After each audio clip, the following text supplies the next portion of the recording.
getting knocks on the door. What they will do, I think they're going to lock everybody down. There will be severe penalties if you're caught outside of your house. And I think what all this home delivery crap is all about is getting people where they have to stay home. So they'll cut the communications, and then they'll just go door to door and take your guns. They'll just send an army platoon to your house, go door to door to door, take your guns. That's a good question. Watch the Jewish calendar. What's the next important date and what significance does it have? Good question. Q said they're fighting for their lives. So yes, but so why haven't they already shut our comms down completely and went door to door? Because we still pose, as long as we have the gun, we pose a threat to them. And that hasn't happened, so something is going on. There's stuff we don't know about. And like I said, why impeach President Trump? They own the voting system. Now that they're in power, if they really are in power, we'll never have another legal election. So what are they worried about? What danger does Trump pose to them that they're not telling anyone? President Trump's not telling us. Q hasn't told us. We have to figure it out. There's something going on that he can do that will cook their bacon. So, oh, they'll definitely take the gold. You bet they will. They'll take everything you own. So anyway, I see Thumper's in the house. I got to get my butt out of here and let him start the show. So thank you, everyone, for tuning in. I hope you enjoyed that video. Spread it far and wide. And Honey Bee, it's great to see you again. I think you're psychic. Much love to everybody out there. Stay safe and stay warm. And I will see you all on Wednesday. Good evening, Chris. How are you tonight? Good evening. I'm slightly less frozen than I was yesterday. Slightly less frozen. Well, we right now it's 19 degrees here at my house, and we got about 4 inches of snow today. We got about 2. And it stacked up quite nicely. I had to actually fire up the snowblower and take care of the driveway. Oh, cool. Yeah. So, yeah, you got to put that thing to work. Yeah, well, it was a good day to do it. That's for sure. And yeah. Winter Part 3 or something like that, I think. I don't remember ever being like this in February. This is, like I said, it's the end of December weather. Between 2 weeks after the equinox, we get our coldest weather in winter. It's usually the first week of January, last week of December. And we're getting that weather now, and it's just weird. Very weird. Well, it also, we had that really, really super cold snap very early this year. This season, back in, what was it, October? The year before it was in September. We had below zero weather in September, which was weird. Yeah. Yeah. It's, you just never know what the weather's going to throw at you. So, stand by, be ready. I'll just be glad when the really cold stuff's over. I feel sorry for Texas. They're like down 7 degrees. They've got snow and ice everywhere. And I reminded them to turn their water on. Let their water run. If you guys weren't here earlier, turn your faucets on in your bathtub, in your sinks. Make sure that water is circulating because you probably don't have much insulation down there. And when it gets that cold, your pipes will freeze up and they'll pop. Oh, well, and not to mention that, the outside hose bibs. Yeah, if you have a way of shutting off your outside hose bibs, because I doubt that they have a lot of the frost-free hose bibs down there. I don't know if that's part of the building code. Now, around here it is, where you have that big, long valve that reaches way back in. So when you actually shut off the water, you're shutting the water off almost a foot inside the house. Now down there they may not have that, and you're not supposed to have to turn the water off. I do. I turn the water off to my outside hose bibs because I leave nothing to chance. I've had more than my share of water damage in the basement. I don't need any more. Hazel said, Thumper loves flooding. Oh, no, I don't. But I know what to do when it happens. I'll guarantee you that. I just don't want to have to go there anymore. Yeah, it's a mess. Frost-free are good to have, but, you go down to Houston, places in Texas, they don't get that kind of weather down there, so they would have no demand to have that. Oh my gosh, I feel bad. There's going to be a lot of people with a lot of damage to their homes. Well, the other thing is too is I understand that the wind farms that they use down there to supply electricity are freezing up. And so they're not even able to produce their electricity through the wind farms. You know, we have wind farms around here, but let's face it. When it's super hot, there's no wind. When it's super cold, there's no wind. And those are the times when you have the highest demand for electricity. And it's just ludicrous. This whole idea of being, you know, using this alternative, quote, alternative energy is a bunch of hoo-hoo. It's payoff. Somebody made a crap load of money forcing Cooley Dam to wire these stupid fans up and put those into our power grid, which shot our prices up. Somebody got paid for that. They paid the company that made those, the person that got those worked through. This is all graft. It's all corruption. Yes. And that's what that is. That's why they're there. They cost more to make and upkeep than they generate in power. No, and they don't last. They blow up. You can't use them when the wind is too high, because they will actually overheat, burn up, and explode. I can show you video upon video of these things, you know, blowing up and falling down and creating all kinds of mess. And so, yeah, it's just it's silly, absolutely silly. And don't trust Stoli X or Smokey Randy if they try to get you to play a video. I don't trust Randy anymore because I got rickrolled. I'm not falling for that again. Some of those videos are amazing. It's, you know, I used to go down to Lewiston a lot, and out in the Palouse, there's rows of them, but one of them is pretty close to the road, and that is just unbelievable how huge those things are. Oh, those things are monstrous. I remember one time, I forget where it was. I was driving. It was here in the state, but I got behind. I think it was down on Interstate 84, going along the Columbia River down there, between Kennewick and Portland. And there was a whole bunch of trucks that had a complete windmill on it. You know, each truck had a blade. Wow. And then another truck had the generator portion on it. And, you know, they were wide load, long load, you know, but geez, you know, just to deliver just the generator with the blades takes 4 trucks. Wow. And then the tower that it's on is a whole nother truck, or 2 trucks, because I think they have to bolt them together because they're so tall. Yeah, it's just, you know, they don't do the job. So they're interesting to look at, but they're a total waste of money. Yeah, they are.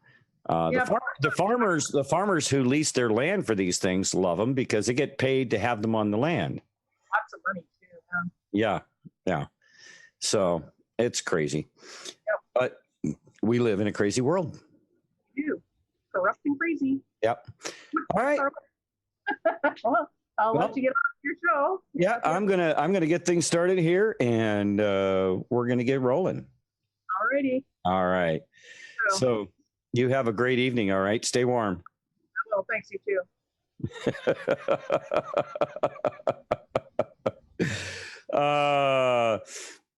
All right. Well, good evening, everyone. Welcome to Hyperdrive, and we're gonna have a fun show tonight. Got a few things to share with you, and so the only way that's going to happen is if we get things started. So, ladies and gentlemen, please line up at the door, and we'll get you seated in the TR-3B, and we'll be heading out to 40,000 light years in just a few moments. Once you get aboard the aircraft, please find your seats and place your gear in the overhead storage bins or beneath the seat, and make sure it's secure. Make sure your seat backs are in the upright position, as well as your tray tables. And with that, let's get going here. We're closing the doors now. And buckle up, everyone. 3, 2, 1.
All right, ladies and gentlemen, as we position ourselves out here at 40,000 light years, we'll be taking the seatbelt sign off, and you may move about the cabin.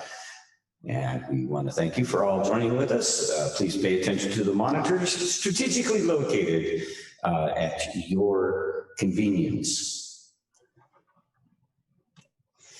All right. Good evening, everybody. Good to see y'all out there. Salty Snicker Pie. All right. That's a new name. Pamela Ada, how you doing? Jill K, how you doing? Ricky Rosh, Jill K.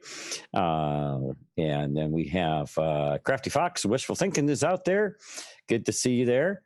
EH, how you doing? If you're still in the chat there. For some reason, a lot of people don't use the Vaughn. It doesn't move very quickly, but I just want to say thank you for everyone for joining me here tonight.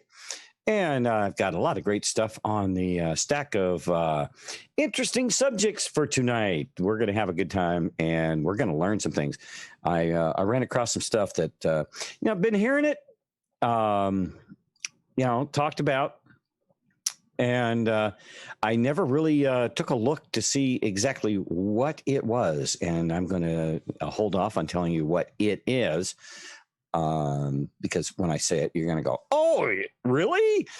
Anyway, maybe some of you are in the same situation I am, but I just had not really looked into this particular subject in all these years of digging deep and diving in and stuff like that. It's one of those things that I just kind of ignored. So let's see here. I've got a couple of things here. And one of them, I think somebody else already covered this somewhat on the channel already. Let me turn up my headset volume here, just teeny bit here. All right, there we go. All right.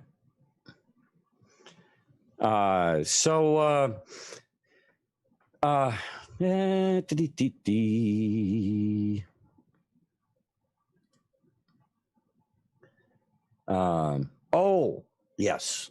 I did have something I wanted to show and share with you guys here tonight.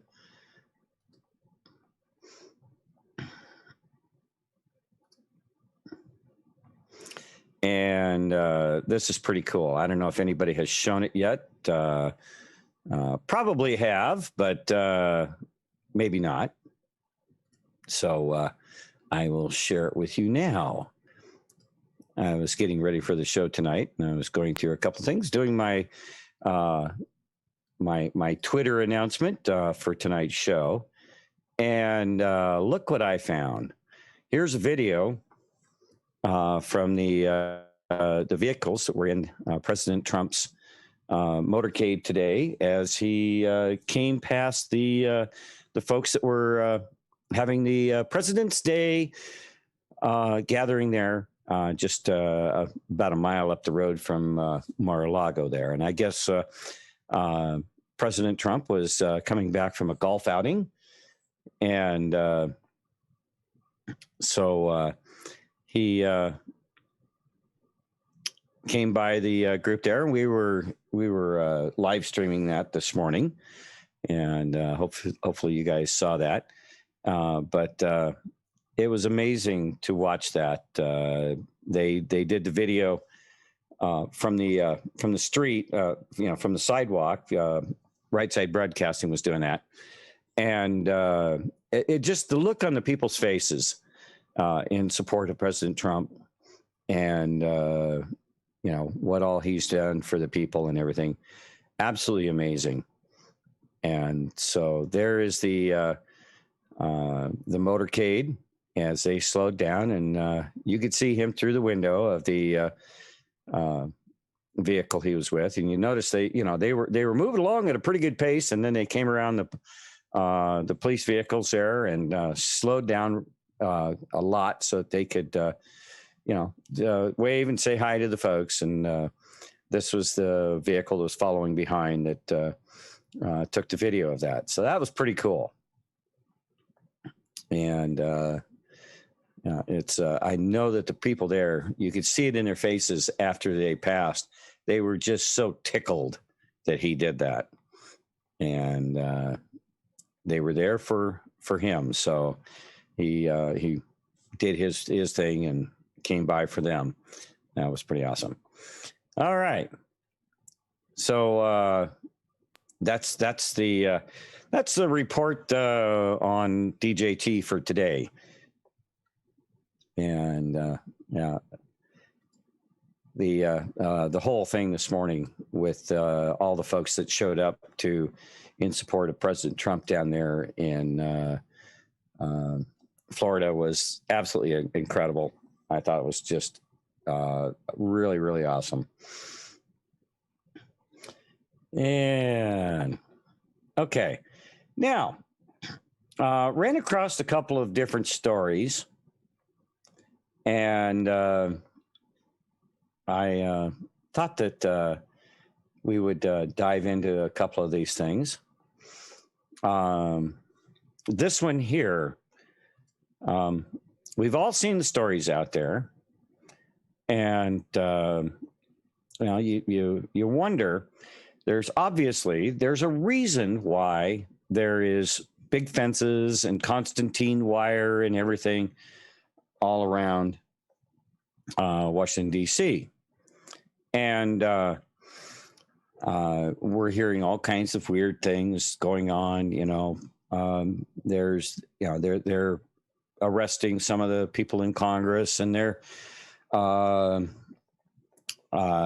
holding trials, what have you.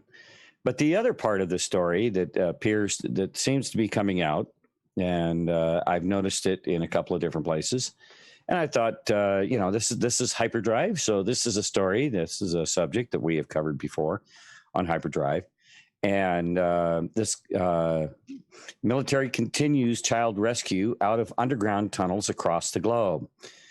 is the story here. This actually came out September 8, 2020. Tortured, malnourished children, corpses in the tens of thousands have been found in a sophisticated network of deep underground military bases, DUMBs, that ran beneath the U.S., Canada, Mexico, Australia, Asia, and across Europe.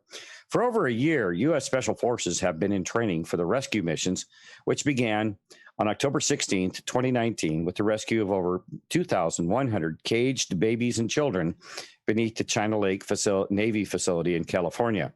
Children were held in cages for human experiments, organ harvesting, torturous mind control, sexual exploitation, adrenochrome production. The drinking the blood of a traumatized child was believed to stop aging and produce a high, and child sacrifice rites in honor of Satan.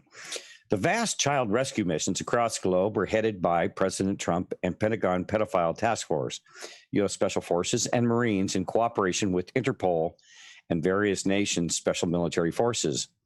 They included arrests of pedophile perpetrators and destruction of underground tunnels and bases through bombs that caused minor earthquakes. And I've brought that up before. All of these earthquakes that have been out there, all of them happening, at the 8 or 10 mile depth. They're all ranging in a particular range of magnitude being any, 2.5, 3.5, somewhere in there, maybe a bigger one, maybe a 4. But they were so uniquely similar, and they were happening all these different places. And some of them in locations where we suspected that there were underground facilities, other areas where there appeared to be nothing going on.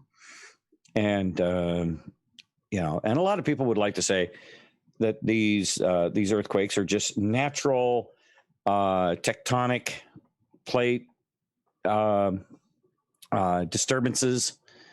The ones that I noticed that were somewhat out of the ordinary were the ones that were happening up here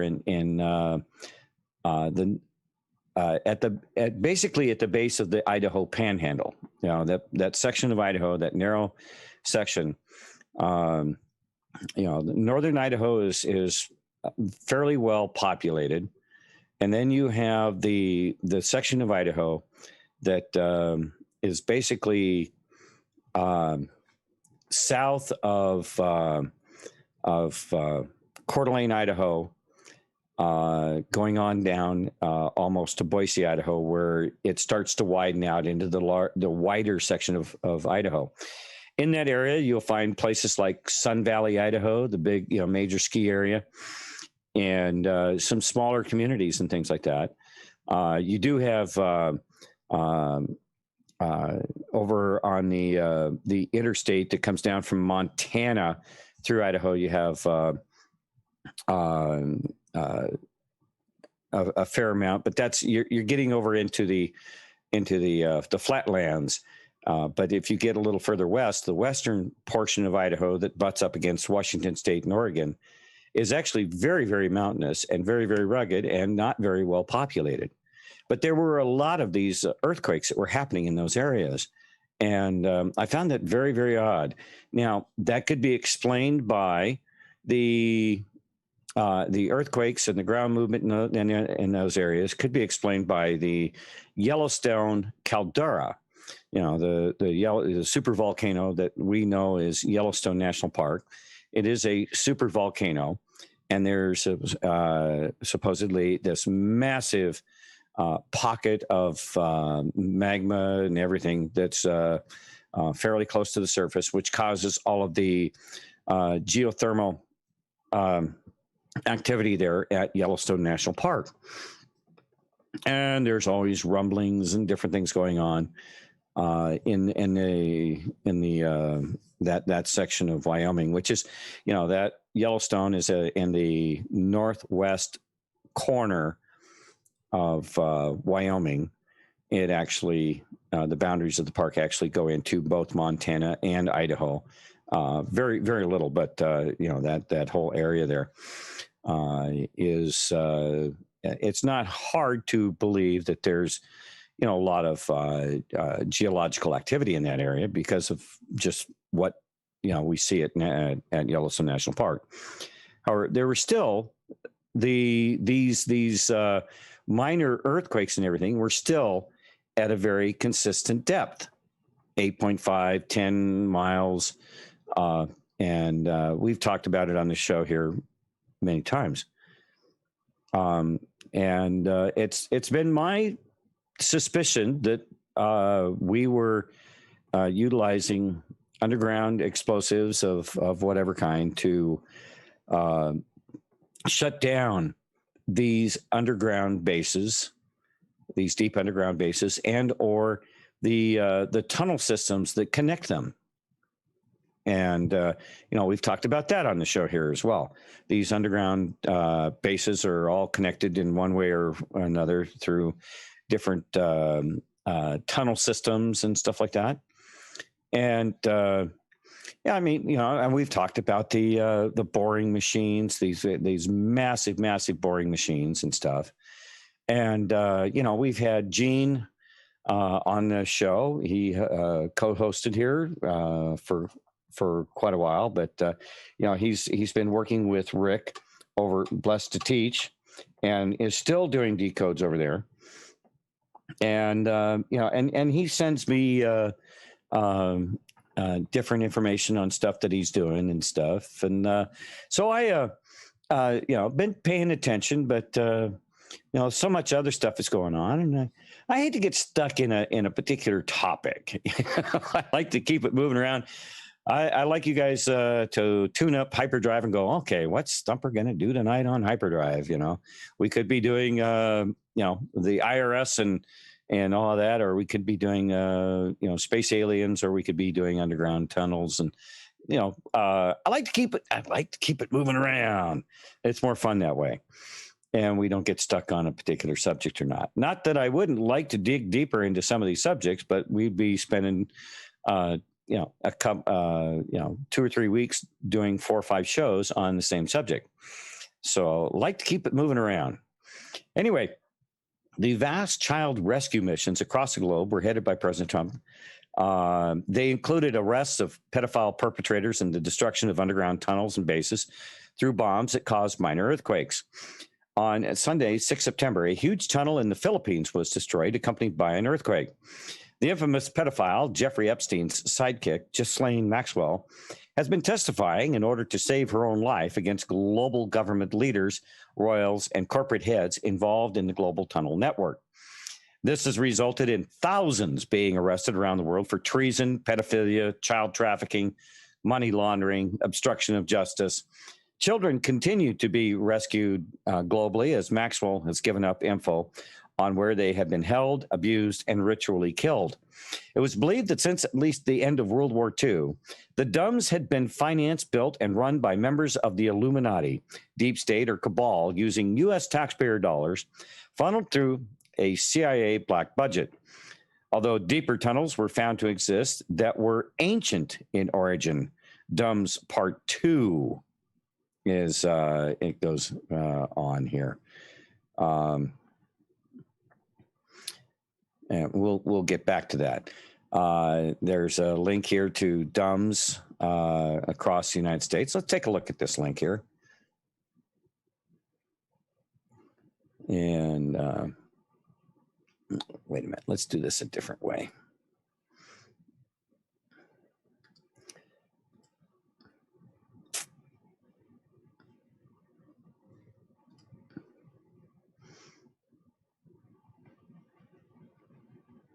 Oh, look, this video is unavailable. How interesting is that? Okay. And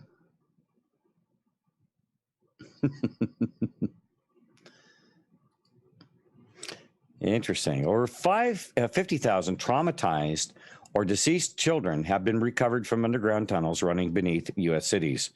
The Australian military recently discovered over 300,000 tortured children in underground Melbourne tunnels, and it was estimated that in the next couple of weeks, over 1 million children would be brought out of a network that circled beneath Australia. an international child trafficking ring run by the Vatican and funded by the CIA, appeared to account for thousands of children who went missing every year. Children were stolen to the order of global and political elites in both the US and UK by well-known organizations, including some state protective services, namely in Arizona and California. UNICEF, NATO, many children's charities in Africa, and those out of Hollywood were believed to kidnap and torture children using the sophisticated tunnel network. This child kidnapping network was discovered after thousands of abused and tortured children were found and rescued out of tunnels running through New York and Los Angeles. Under disguise of the first COVID-19 pandemic, the children were treated on the U.S. naval ship Comfort hospital ship in the New York harbor and the U.S. naval ship Mercy hospital ship off the coast of California. The UN and New York and Center City in L.A., both under control of the Council on Foreign Relations, were known breeding grounds for avowed Satanists who practiced child sacrifice. Charlie Ward, a professional gold mover for the U.S. Treasury, who had been in a couple of the tunnels, said the child rescue operations have moved in earnest in Nevada. What was amazing is that everyone was thinking Las Vegas would be a horror show of horror shows. There was a horror show, but it was Reno. Underneath Reno, they could not believe the tunnels underneath the ground.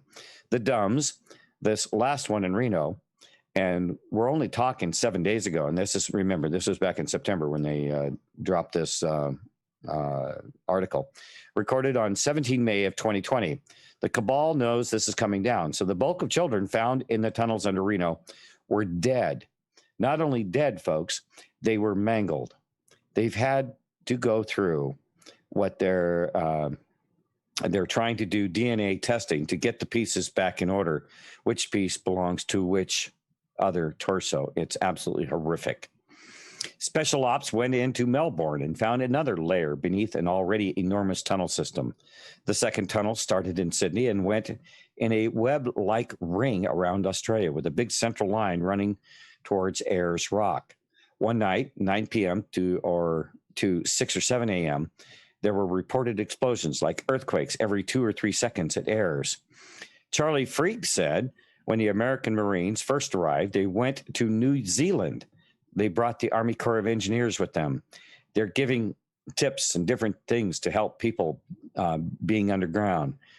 Being in these deep underground bases has a profound effect, especially the brain.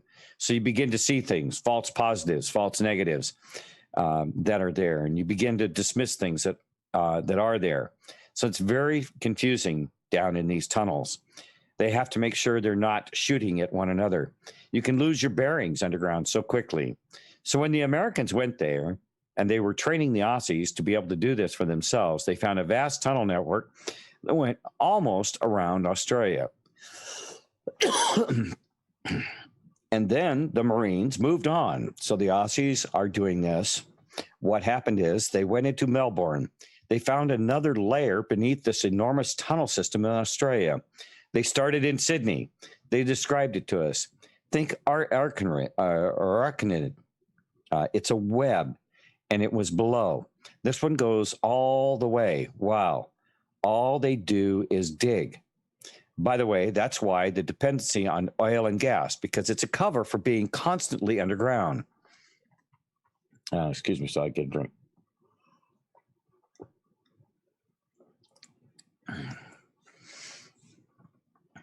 Smokey Randy says, the tunnel entrance is next door to your house. You live in Melbourne? Interesting. So this second tunnel system goes all the way around in a ring around Australia with a big central line running towards Ayers Rock. A survivor of the Australian VIP child sex ring exposes her perpetrators. And there's a link here. And it's YouTube. And let's see if this one is still there.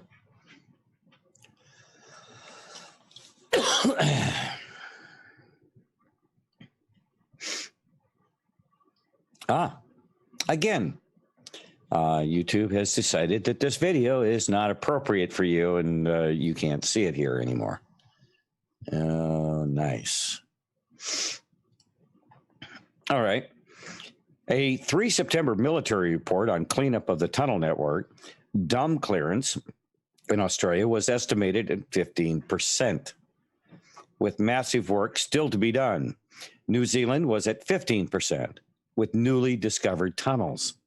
Some work has been done in Papua New Guinea. British Isles were estimated 25% cleared. South America, 18% cleared. 87,000 have been removed from Germany. Tunnels under the Black Forest were being cleared. Merkel is under house arrest. Gitmo is full. High-profile cases are being taken to Greenland. Some are being transferred to FEMA camps. Plans are being made for new holding facilities to be built. As Charlie Ward stated on 18 October 2020, very simply, if you're involved with pedophilia, it comes with an automatic death sentence unless you cooperate with Trump.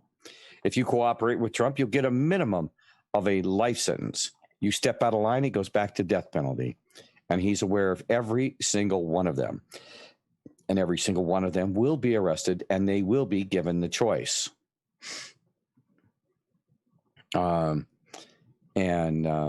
We have another link here. And let's see where that one takes us.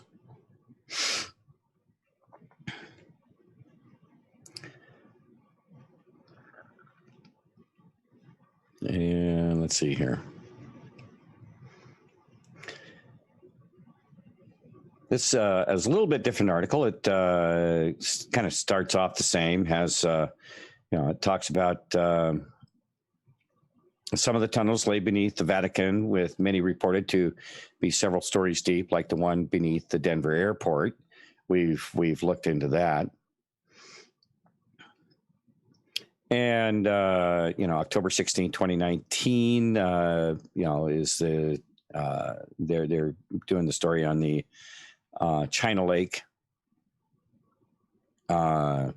facility that, and that was the one that on July 4th, right after that big July 4th extravaganza in Washington, D.C., there was that big, huge, supposedly earthquake that really put China Lake in a big hurt. And we had already done several episodes talking about how China Lake was being used as a processing center for a lot of these children that had been spirited away, and it was used to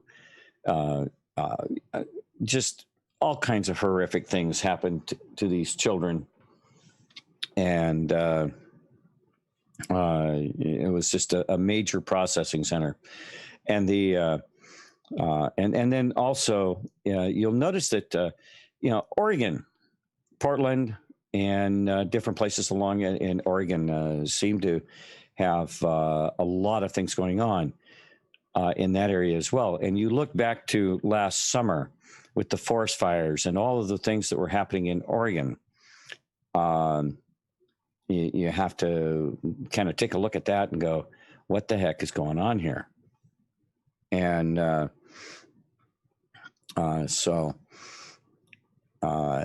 Oregon has long been thought of one of the areas where a lot of this stuff was going on, because, well, you go back to the old, the 1800s and everything, when the ships were coming around from the East Coast all the way around the continent, the South continent, up to the West Coast and everything, and then the shipping trade between the United States and China across the Pacific and everything.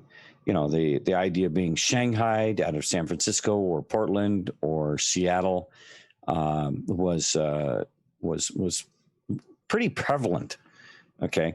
Goes on to say here, they collapsed tunnels in Lebanon, Ward said. There was a considerable amount of tunnels under a building there that exploded.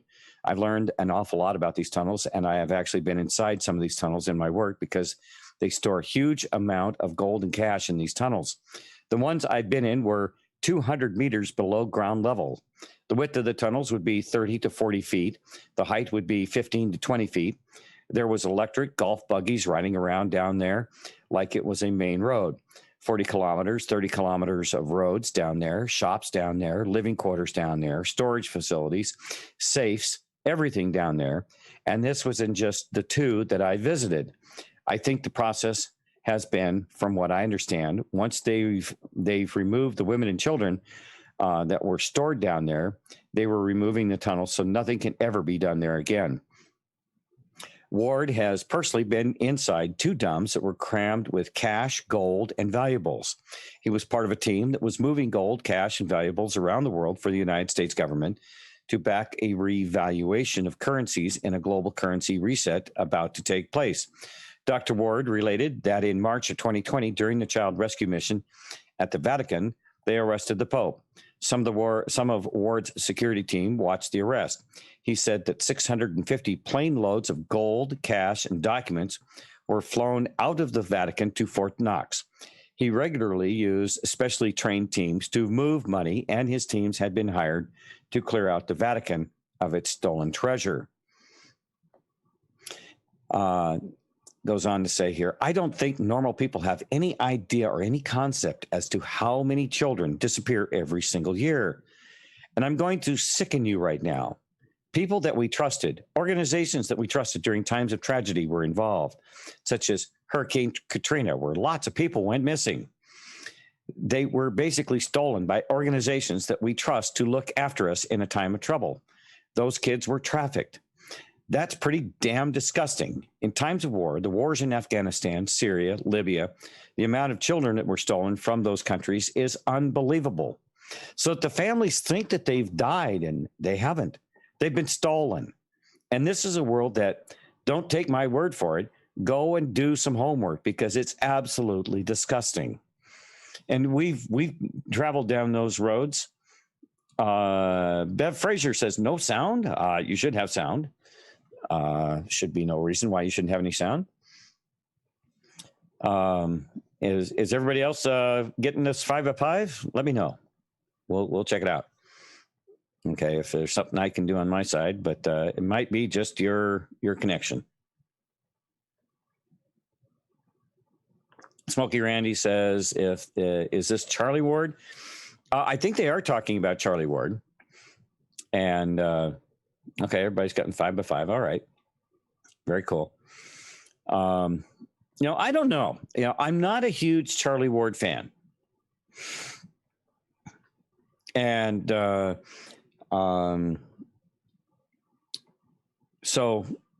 some of these people I'll listen to. Depends on what they're putting out. But there's just times I get this odd feeling that okay, somebody else had to restart. Yeah, we'll get you. This is coming from Before It's News website. It's a website I've hung around on for several years, well before Patriot Soapbox. Checking them out. I like reading this stuff, whether or not it's valid. There's some of this. There is some truth in all of it, I believe. Some parts of it may be more embellished than others.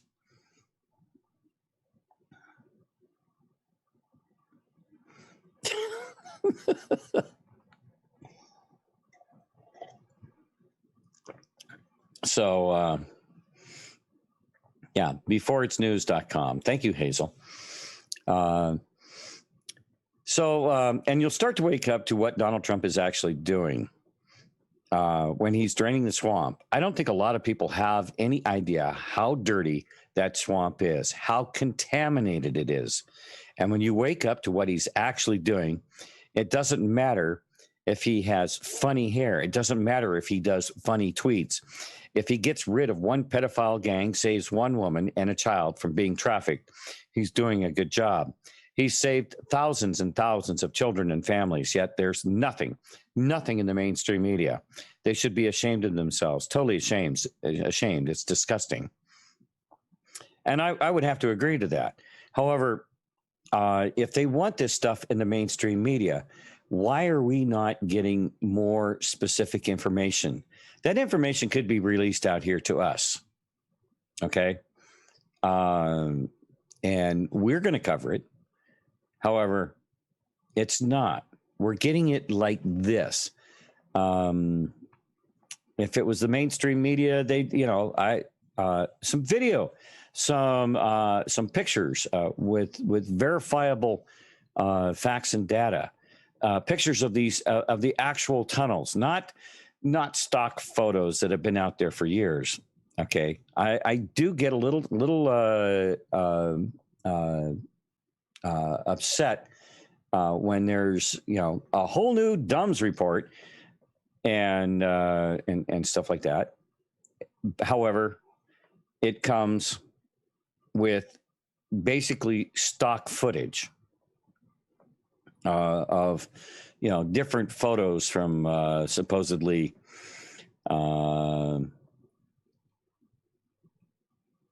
they were making a spoof about this. Okay, Hazel. No, I didn't see that. That's my unfortunately. I like their show. I really do like their show. Stoliax, yeah, pictures of the reunion with families. Well, I don't know. These people that in these kinds of situations, can you imagine having been trafficked? Because they're talking about in these tunnels, they just littered the bodies of children and adults that have been just brutalized with absolutely no compassion at all, no respect for the humanity of an individual, a child or an adult that these people have decided that they are going to victimize. All right, I get it.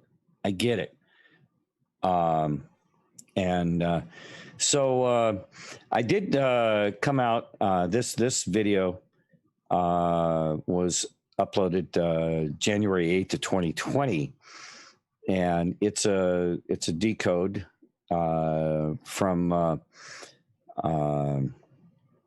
it has some of Gene doing decodes and that, and I thought I'd play a little bit of it for you here. So stand by while I adjust the screen here. And we're going to start it kind of in the middle here and let it run for a little bit. And here we go.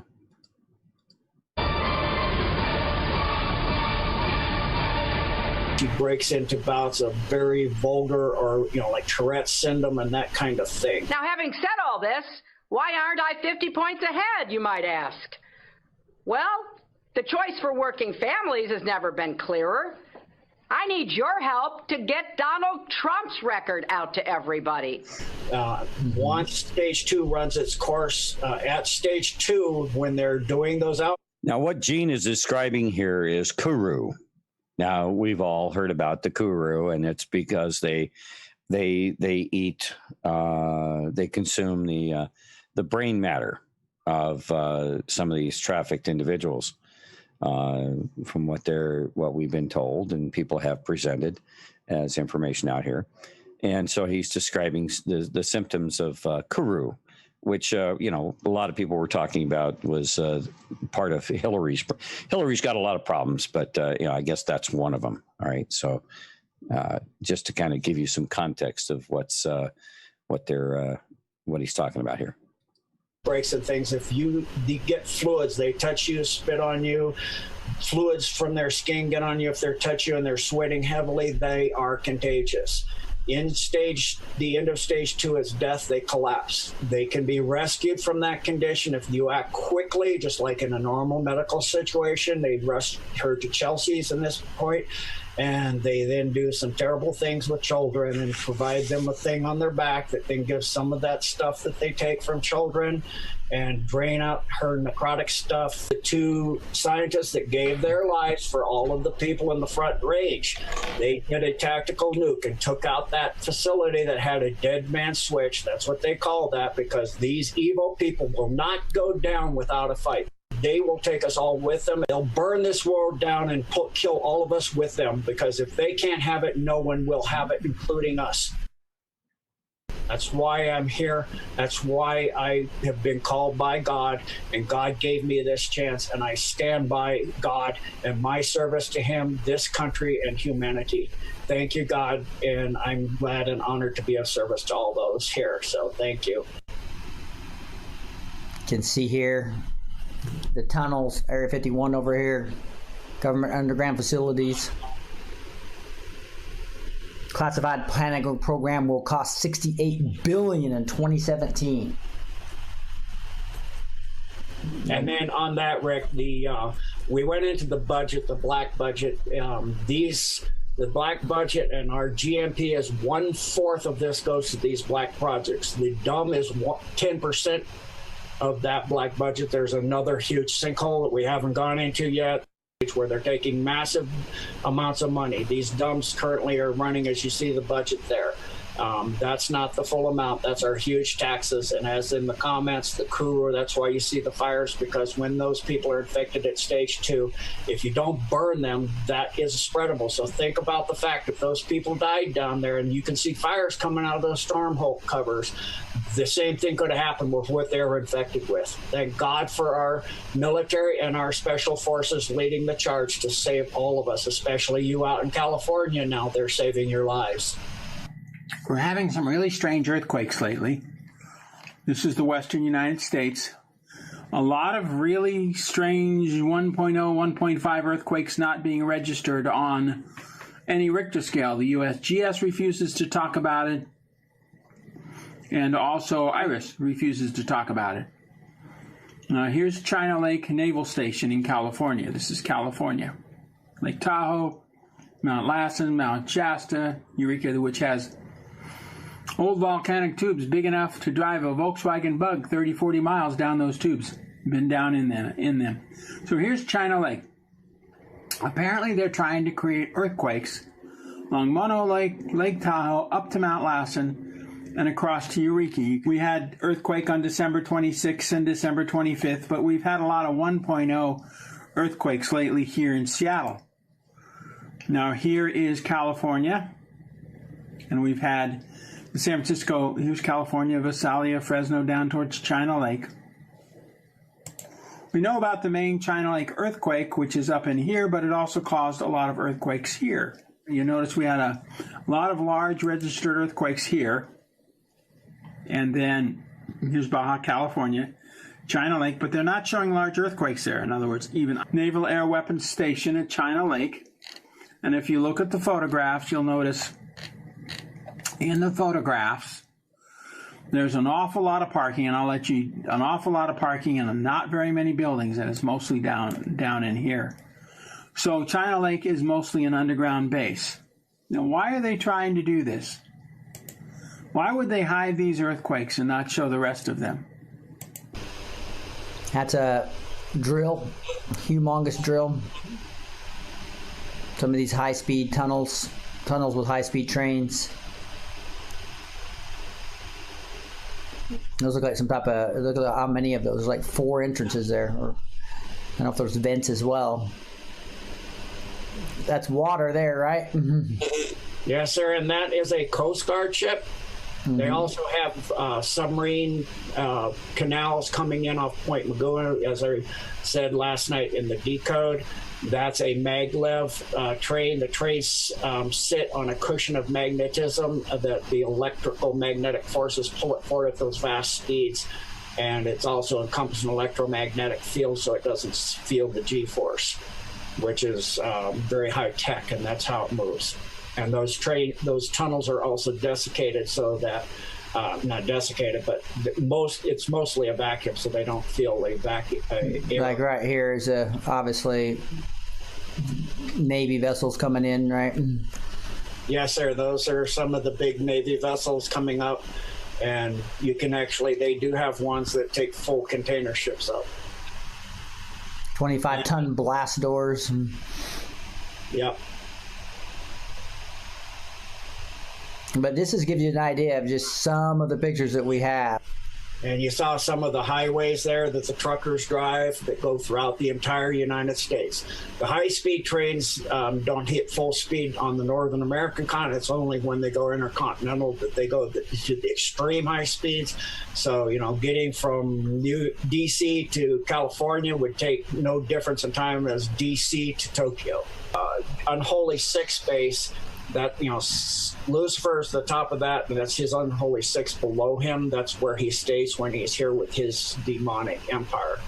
And then as far as many of those bases, as I read earlier, they house all kinds of demonic things.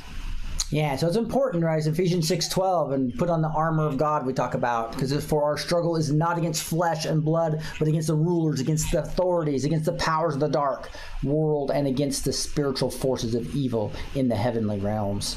Down there, the technology is so vast, and it's so vast down there that it's like living in a timeshare. Yeah. So relocate the best of Earth's population, compliant slaves and their Illuminati satanic bloodlines, masters in massive underground caverns and deep underground military bases. Alternative 2 is the dumb tunnel network covered in this decode. Here, and then on the comment I had for the earthquakes in China Lake, that they were at Ridgecrest, they were Ridgecrest and China Lake. The Ridgecrest were taking out the entrances and tunnels going in. And if you want to look for earthquakes and things, the best thing is now it is cleaned. And the white hats have it. It's the USGS. You can get a listing of earthquakes. The ones that in DIA and that wasn't clean at the time, and so they didn't post the ones that the people in Denver know, because we felt them, but they're not on that USG list because prior to 2018 they had control of the USGS and they were taking out a lot of the information. Now this part of the video here is the Blessed to Teach website, which Gene has been working with Rick over there at Blessed to Teach, doing those videos and doing his shows over there.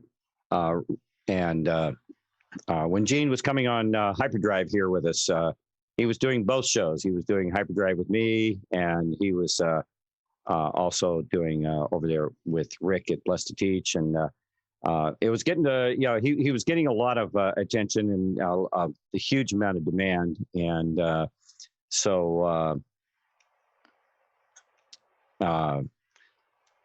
he was having a hard time, especially the time of night that we do Hyperdrive, because we do it live, obviously. He needed to be here at weird hours. That is the one unique thing about Hyperdrive. Unless you go over to my YouTube channel, you can watch the shows there. I get them uploaded onto my YouTube channel.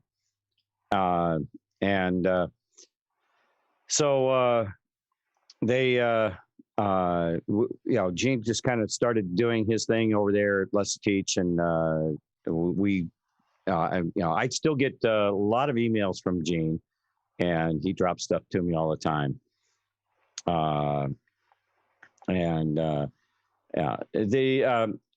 There's a lot of people that have been diving into this underground base situation as well. And I found some videos recently done by an older gentleman, and we'll maybe dive into some of the stuff that he did. He's been doing as well.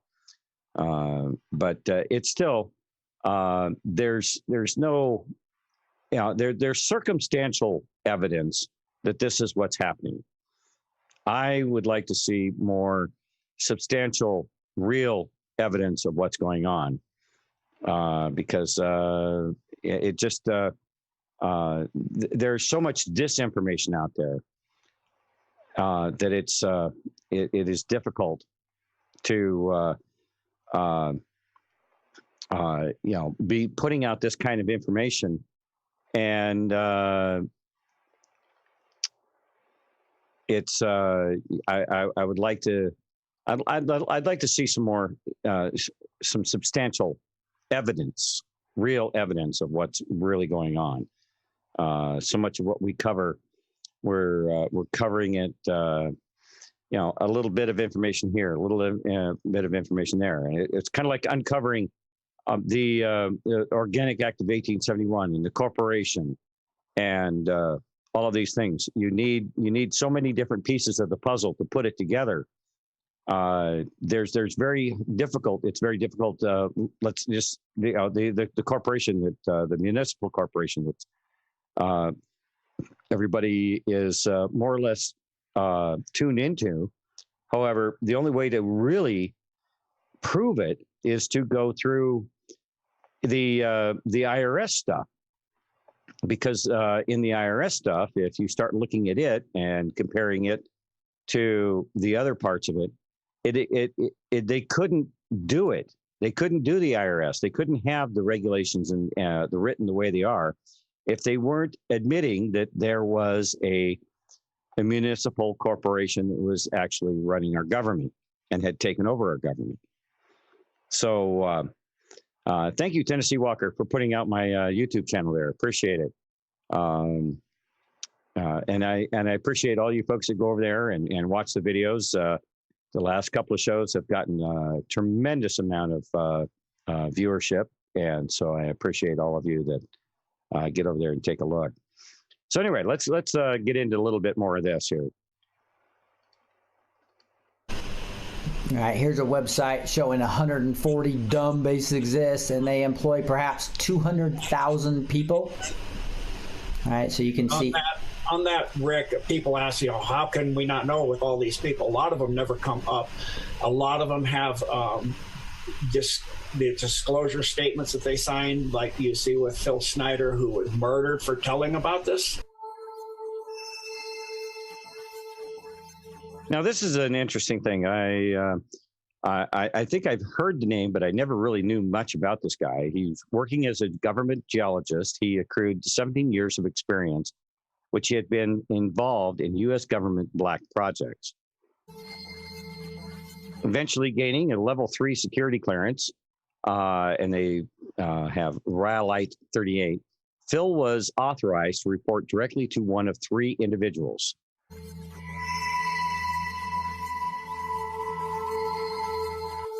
The Associated Base Commander, where he was employed, the Director of the CIA, and the President of the United States.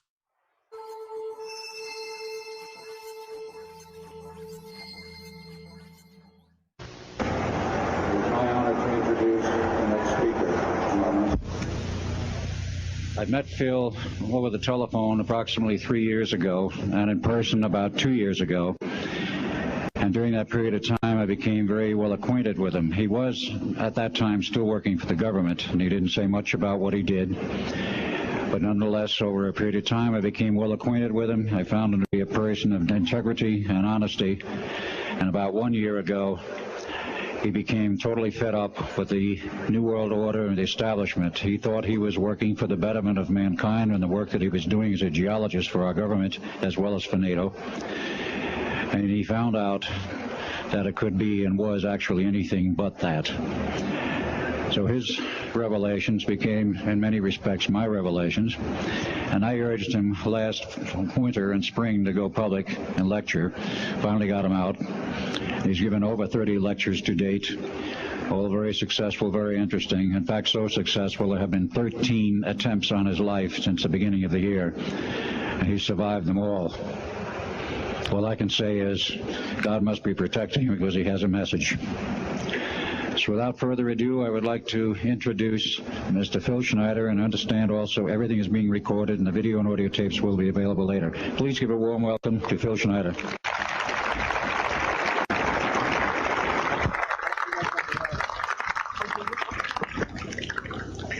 Thanks, Al. I guess I can always start off by saying loose lips sink ships.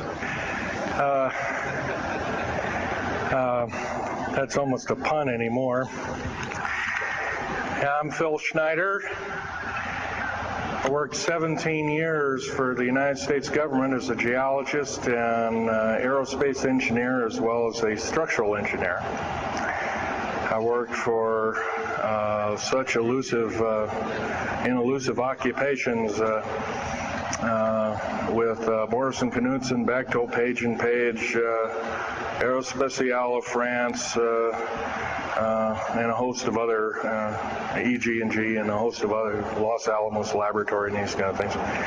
But rather than bore you with all those statistics, I've got cooked up a real mixed bag here of different topics, and it's might be a little bit like brain overload, but I'll start from the beginning.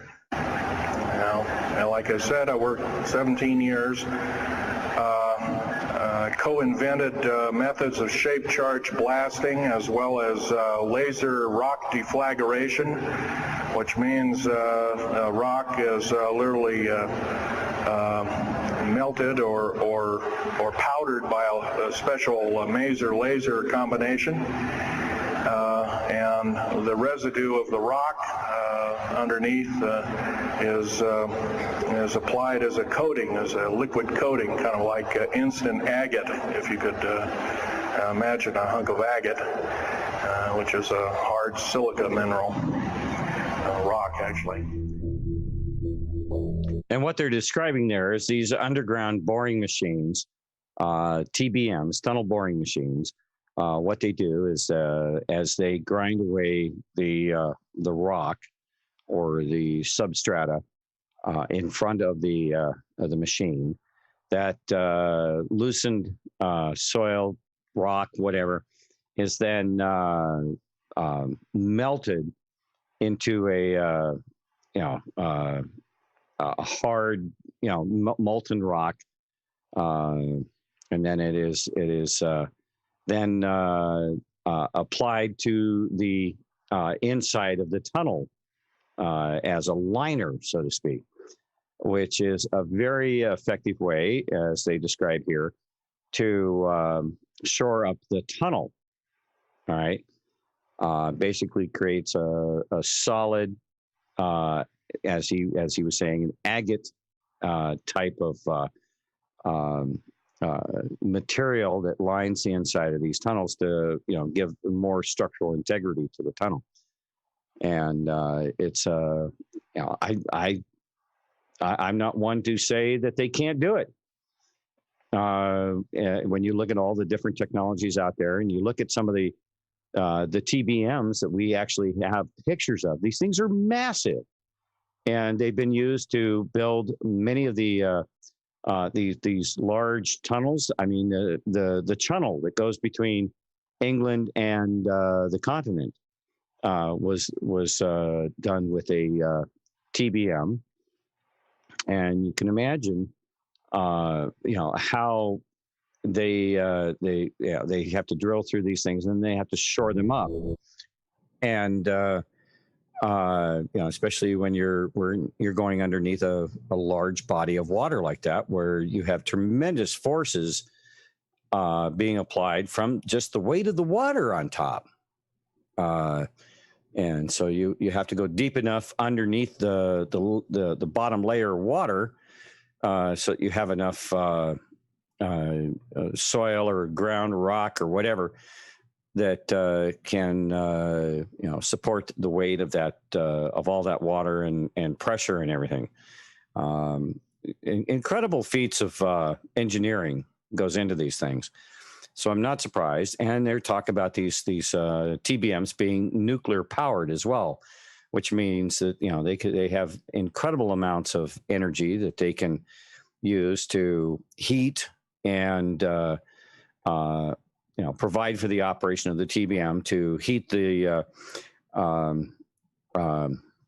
I forget the technical term for the term for when you excavate a tunnel There's an actual term that they use for the material that is removed from the tunnel. Overburden or something, I think. That's one term. I don't think it's actually correct for this one, for this particular situation here. But let's listen to some more of the video.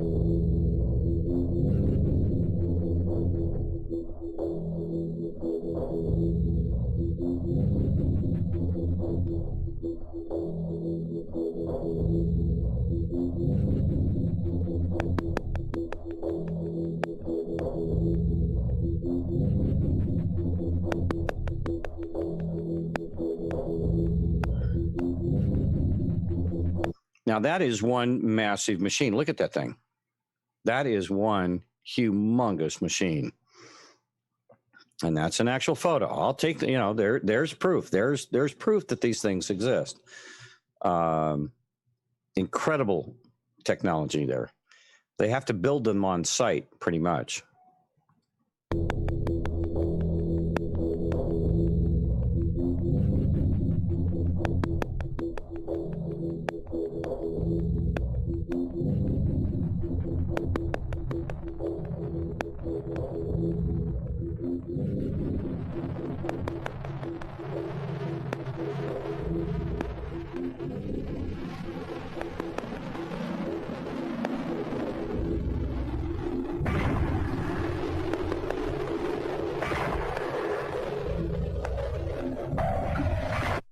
Between 1977 and 1981, Phil Schneider worked for the DoD construction contractor Morrison Knudsen. And in roughly the same time period, Phil worked directly for the Department of the Navy Office of Naval Intelligence. Now, I used to work for Morrison Knudsen myself. All right. Morrison Knudsen is a multinational construction company. They do work all over the world. If you like Budweiser beer, one of their subsidiaries basically built every single Budweiser factory there is out there. All right. They build dams. Morrison Knudsen had the contract for the Valdez terminal for the Trans-Alaska Pipeline. If you live in Hawaii, the power plant at Kaina on the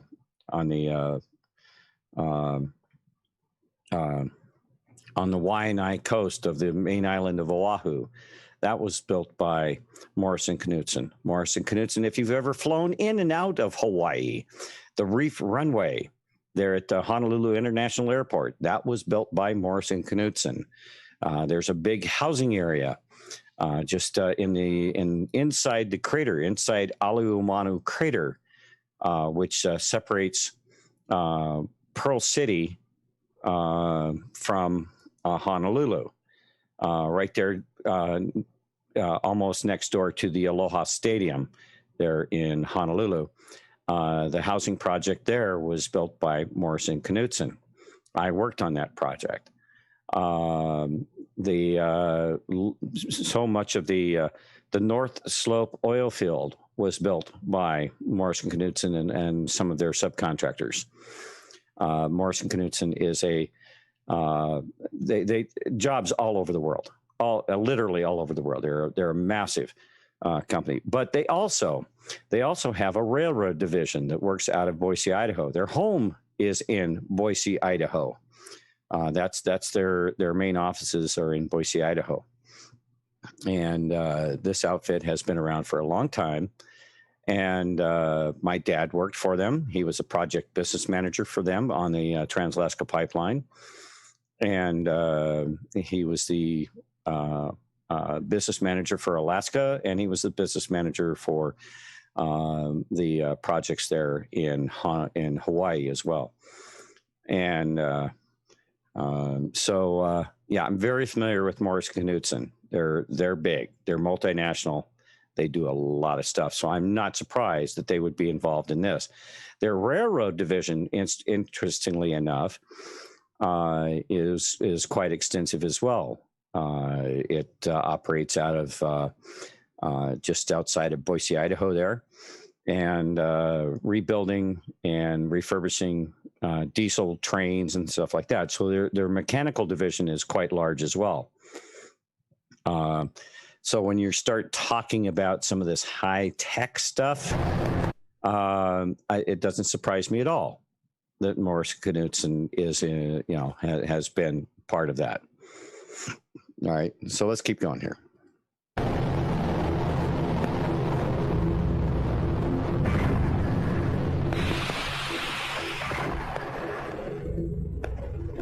He spent months at Area 51 as an interpreter for what is thought to be a captured alien of the government described as a reptilian biological entity.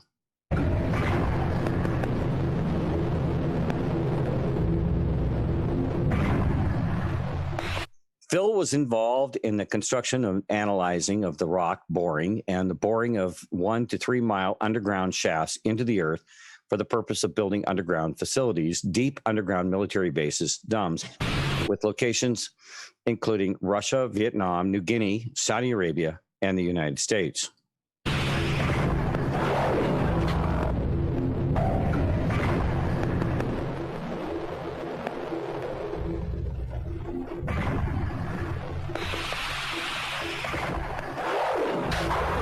Disillusioned with the government's agenda, Phil spent the last 2 years of his life lecturing about secret government cover-ups, black budgets, and UFOs.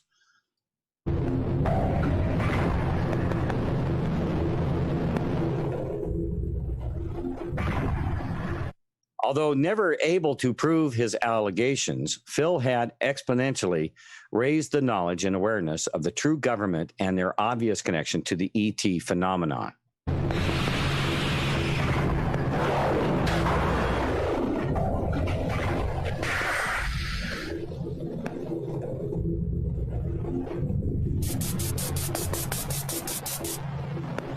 On January 17th, 1996, Phil, after several days of decomposition, was found dead from an apparent suicide.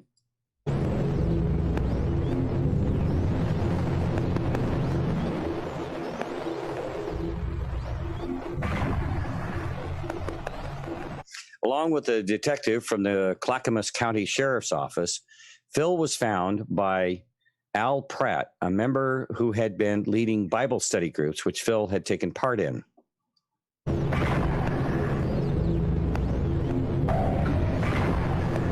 The Clackamas County Coroner's Office initially attributed Snyder's death to a stroke. Now, anybody know where Clackamas County is? Clackamas County. Anybody out there want to take a guess where Clackamas County is? You may know. Some of you may know. Clackamas County is in Oregon, by the way. Not far from Portland, yeah.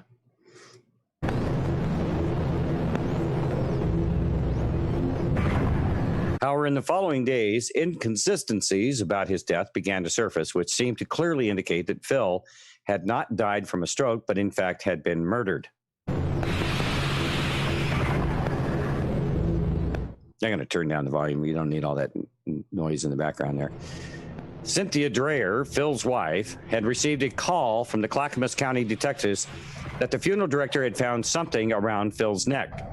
An autopsy was then performed at the Multnomah County Medical Examiner's Office in Portland, Oregon, by Dr. Karen Gunson. She determined that Phil had committed suicide by wrapping a rubber catheter hose 3 times around his neck and half knotting it in front.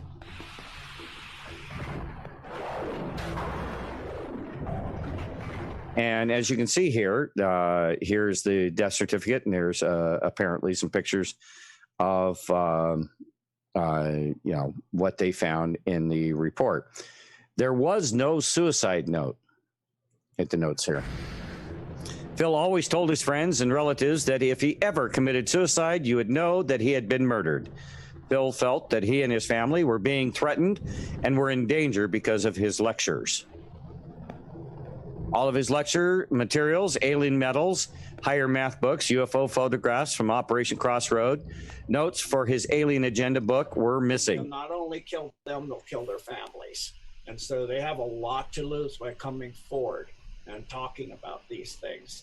I didn't sign that agreement. My information is through my own investigation, my own going to these places, and insiders that I had that only talk to me, and that's why I will never reveal these people's identities. I promise them, in order so that they don't have to go through what Phil Snyder went through. Look at that. Look at the size of those. They're just huge.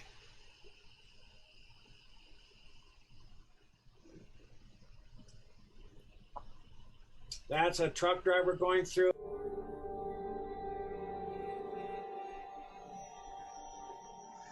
Now we've heard of these facilities. This is obviously some kind of a facility. There's several holes in the side of the hillside there, and now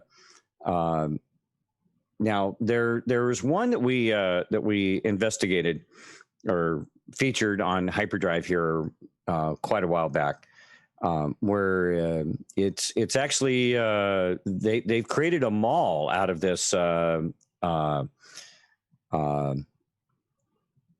Basically, this massively hollowed out area. I believe it was a mine or salt mine or something like that.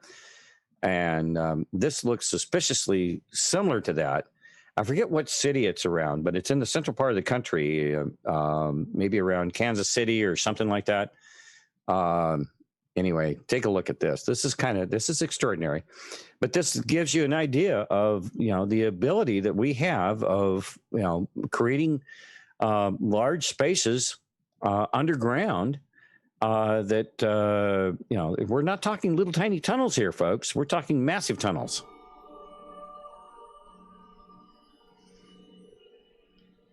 I mean, okay. You look at those two doors and you go, but look, here's a car. Here's a regular sized, automobile over here. And look at these doors. These doors are huge. These doorways.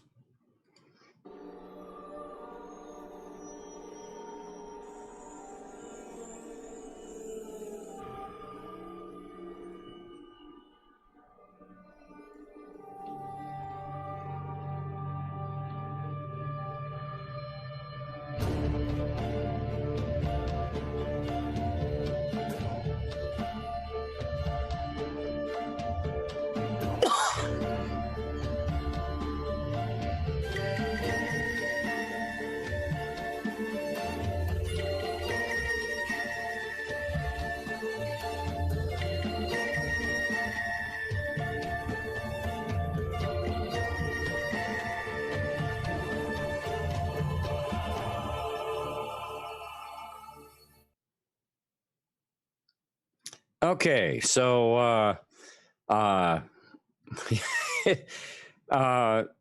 there's when you see videos like that, and that obviously a semi truck, going down into one of these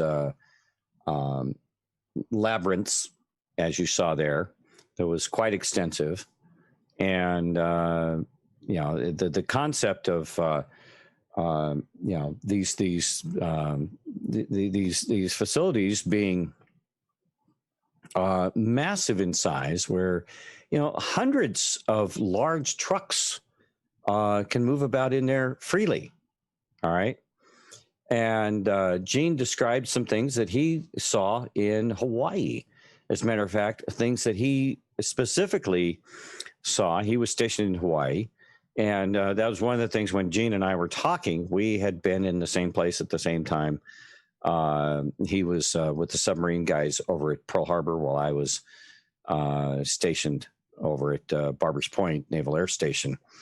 But then we started talking about my time before I joined the Navy, when I was working on the housing project that was in the Alu'umanu crater that I referenced a little bit earlier. And he said he had seen some things in Alu'umanu crater that were really pretty freaky. And he watched semi-trucks coming into that crater, going down into the base of the crater and going around. driving up to a section of this housing area is actually built inside this extinct volcanic crater that's right there between Pearl City and Honolulu. And the Navy built military housing down inside that crater. And I worked on that project. And in the side of the crater were several ammunition bunkers that were built into the side of the hillside. And, for the construction project there, I ran the tool room for Morrison Knudsen there. And our workers would come in and they would check out the saws and blades and, any number of things, the tools necessary for them to be working on this for building that military housing project there. And all around the ring of the crater were these ammo bunkers left over from World War II and all the military activity there.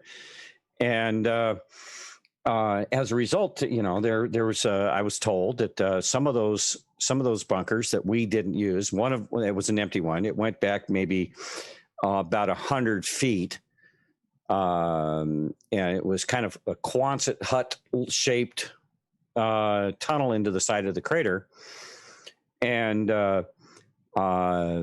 big heavy metal doors on the front of it to lock it up. And close it up at night and stuff like that. But Gene talks about he saw a big semi truck tractor trailer come up into the crater, come down inside, and the road that goes down in it kind of goes along the edge of the crater down into the base of the floor of the crater, and then drove up to what appeared to be a dead end, and then all of a sudden it just drove through the wall of the crater and just kind of disappeared into the side of the crater. And he was out jogging or something at that point, and he said he was flabbergasted, and he went over to that area and he started poking around and when he got to that section where he had seen the truck go through the wall, he got there, and it was solid. It was just loose rock and shrub and whatever else was along there. So it's not necessarily a hologram unless you can climb on a hologram. He swears up and down that that's what he saw, and I don't live in Gene's body. So, if that's what he experienced, I've not seen strange stuff like that, but I know other people say they have. And who am I to second guess what he says he saw? Okay. That is his testimony, and I'll leave that to Gene, the Subtropolis in Kansas City. I think that's the one. I think that's the one I'm talking about there. KS2A. Yeah, I think that's the one I'm talking about. It's kind of attached to a mall or something like that, I believe. And they kind of present it as nothing to see here, folks. It's just this. We got all these caverns down here, and we thought we'd turn it into a parking lot for a mall or something like that. Yeah, very, very, another way of kind of saying, yeah, we have, but it's nothing to see here, folks. Move along. You can park over there. Just don't touch that part of the wall right there. Okay.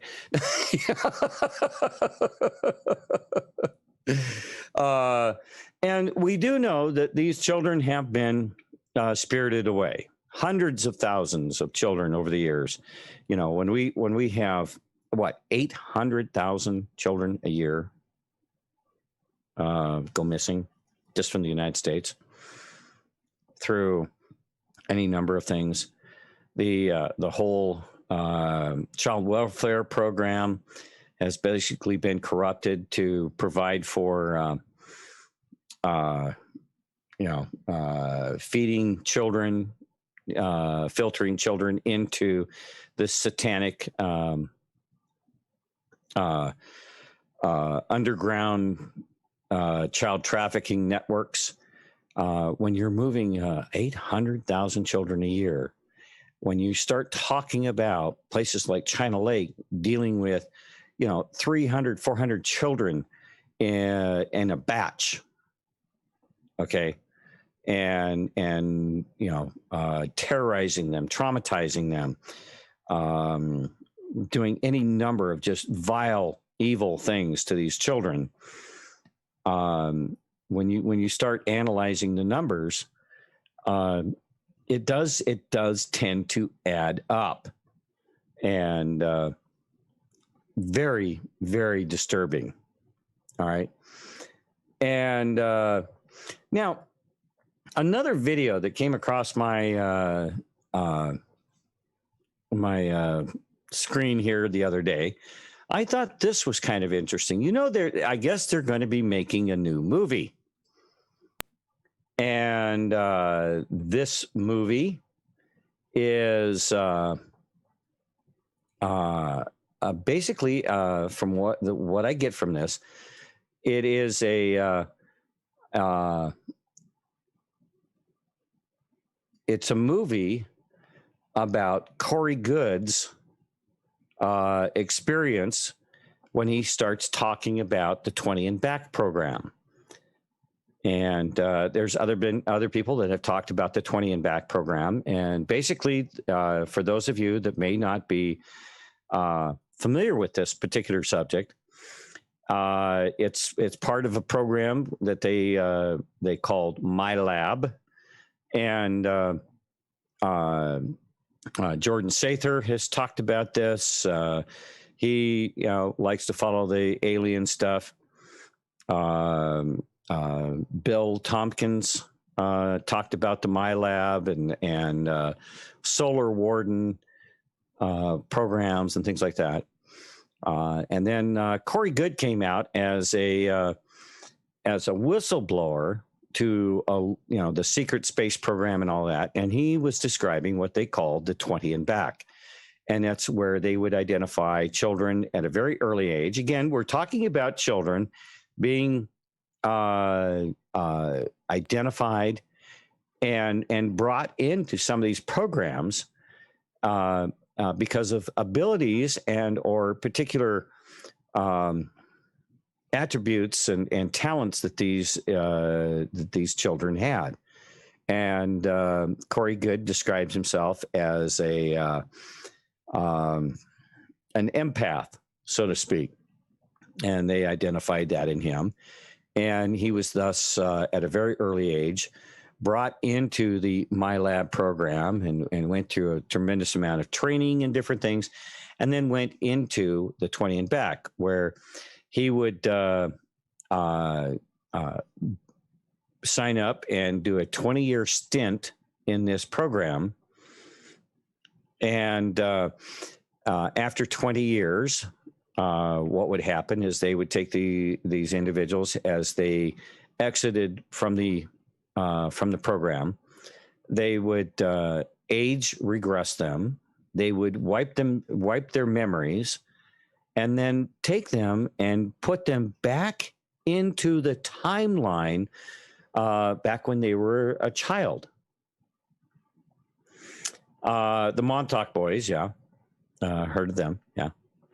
I haven't dove into that subject, very, very deeply. I'm aware of it, but it's just one of those things that I haven't had time to really look extensively into.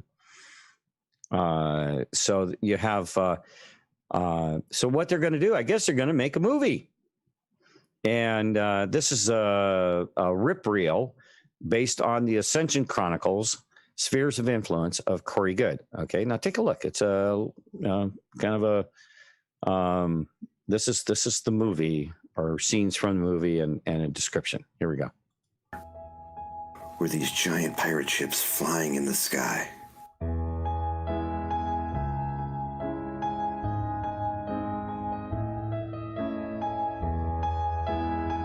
My My father used to tell me I was special. He was right. Where is my mind? Through testing in school, I was brought into the MyLab program. Under the guise of extracurricular classes, I was experimented on and trained for 10 years. You will learn to think, move, and fight like soldiers. Back at school, I was normal. Had a couple friends, didn't quite fit in, until I fell in love.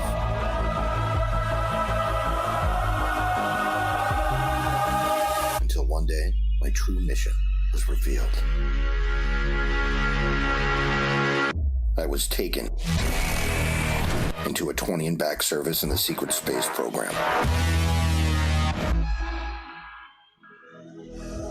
For the next 20 years, I experienced the adventure of a lifetime.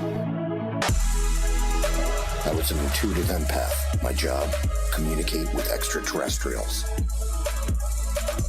I fell in love again, but our time together was finite, and I made powerful enemies. He'll come back for me. I am counting on it. My 20 years of service ended. They mind-wiped me, age regressed me, and sent me back to the day it all began. It was as if I had never left. Life went back to normal, until I began to regain memories with the help of a new friend. We're doomed. And danger came knocking. If this is all real, there's just one thing that gets me, is that I'm here on Earth and in space at exactly the same time. Where is my mind?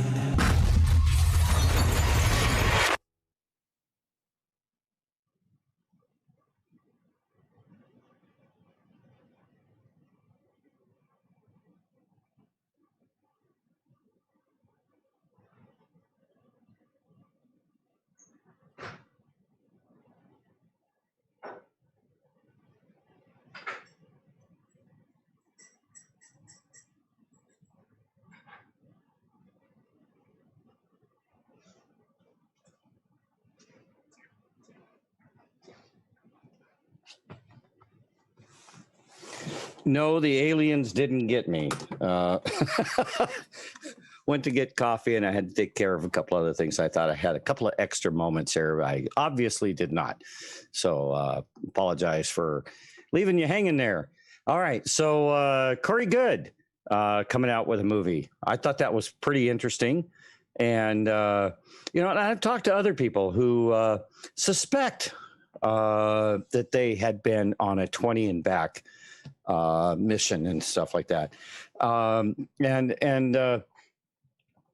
you start talking about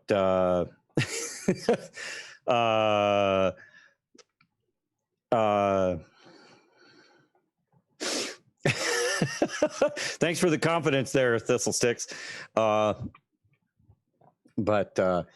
the idea, and he kind of brought it up in that clip there, that he's existing. When they put him back in the timeline as a young child or a young man, after his 20 years being out in this whole nother world, a whole nother civilization, a whole nother reality, basically.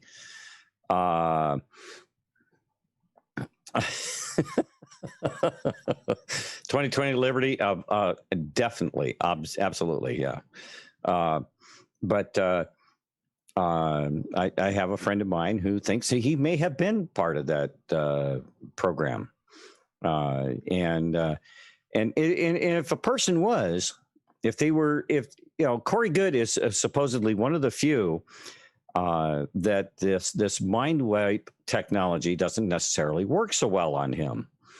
And but others, it may work extremely well. And so how would you know? How would you know if you had been drawn up into one of these programs? Okay. If they can basically wipe your memory and then, place you back in the timeline, you conceivably consider this. Okay. Under this kind of technology, you could go to bed tonight. They could come in and spirit you away. You could go out and do 20 years, and they could bring you back, place you back in your bed, and wake up tomorrow morning, never knowing that your body had been gone for 20 years in basically a timeline that you're not even aware of. They basically take you out of the timeline for 20 years, put you back in, and you know, it's like taking a card out of a deck of cards and setting it on a shelf and then putting it right back in where it came from. And the rest of the cards don't know that you ever left. All right. That's kind of how my best analogy for that kind of a situation to exist. However, when you're placed back into the timeline before you ever left, did you leave? And that's where you get into this time travel and you know, when we're talking about, you know, I mean, they talk about outside of time and space. I mean, Reagan has a speech where he talks about we're dealing with entities, we're dealing with things that are outside of the time and space. It's in a Reagan speech. Why would a president be talking about that kind of stuff? There have been other people who have talked about, you know, things being outside of time and space. People who you would suspect that they would be aware of these kinds of things, so it's an amazing concept if you want to delve into that, the idea that our technology is way more advanced than we're aware of. And we've talked about that here on Hyperdrive many times. And you've heard my feelings on the whole matter. I think that there is technology that's way beyond where we're at right now. And some of this new, quote, new technology that we're seeing being released as patents that were originally issued 20 years ago, 15 years ago. When you start talking about the work of Tesla and some of these other folks, it's really it provides a lot of interesting food for thought,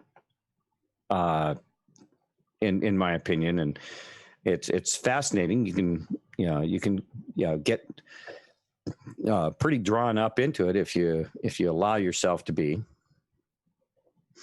So, and then you start looking at the evil that is behind so much of this, and how did some of this technology come to it? Did it come to us through satanic rituals, or because of the secrecy of all of this stuff, the people that are involved in all this satanic worship and all of this other stuff, did they just kind of naturally fall into this? Were they aware of some of it and then capitalized on it and saw it as a way of them being able to fulfill their agendas, so to speak? And there's been a slow infiltration into these technologies, and because of the secrecy of the whole thing, it's kind of a natural for them. All right. And so I came across this document, and actually it came out just on the 13th of this month, this year. All right. And it comes, I found it at State of the Nation is the name of the website. I don't know if any of you have been down that rabbit hole. It's been in my favorites for a very, very long time. And I find interesting things over there every now and then. And some of these, I've got so many of these things. Some of them I haven't been to for a while. And I dropped in on this one earlier today, and I found an article that I thought was pretty fascinating, because now we're going to go back into some history on where some of this evil appears to have sprouted from. All right. And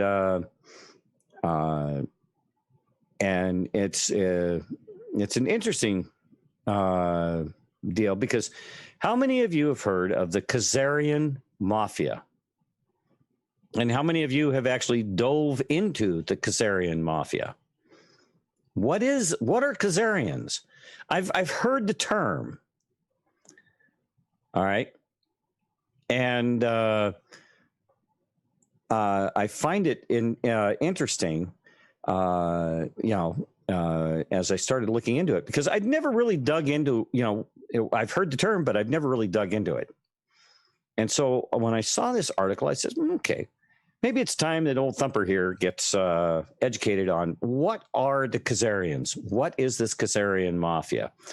Who are they? What'd they come from? Okay. And it's interesting because it dives into some of the things in this article here that it kind of puts the pieces together.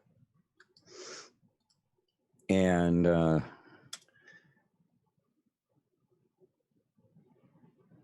okay, what have we got going here?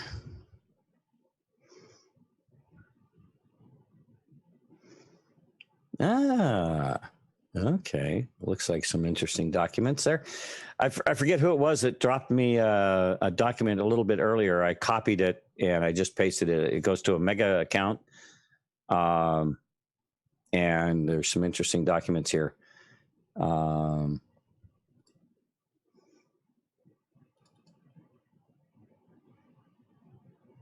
Let's take a look here at one of these documents. Who was it? I forget who I was catching it while I was doing some other stuff. I can't remember who actually dropped this. If you drop me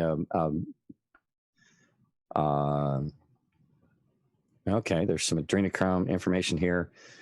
Donovan Evans, full name, date of birth, 5. Okay. Interesting. Adrenochrome.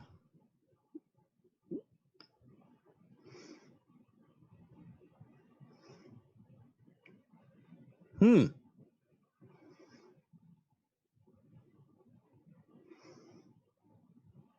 CYM Carrying Corp.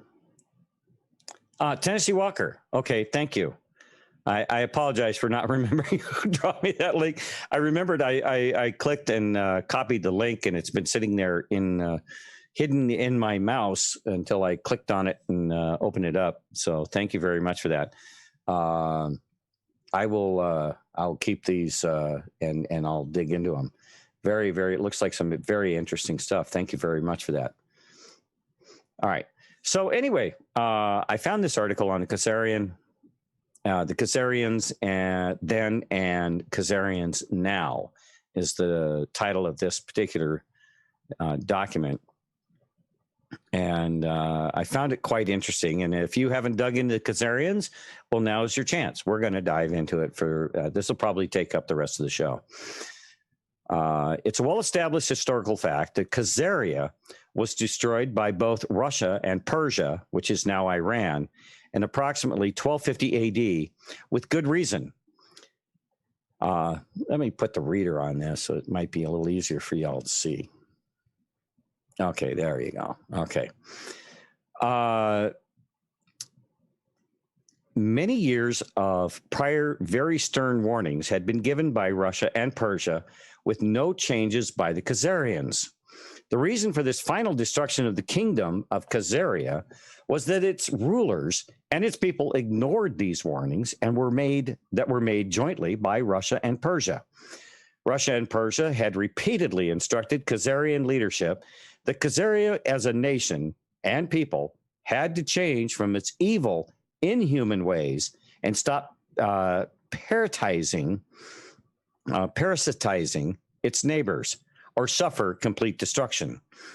Khazarians were known by those living in bordering countries to generally be liars, deceivers, cons, robbers, road warriors, rapists, pedophiles, murderers, identity thieves, and social parasites of the worst variety.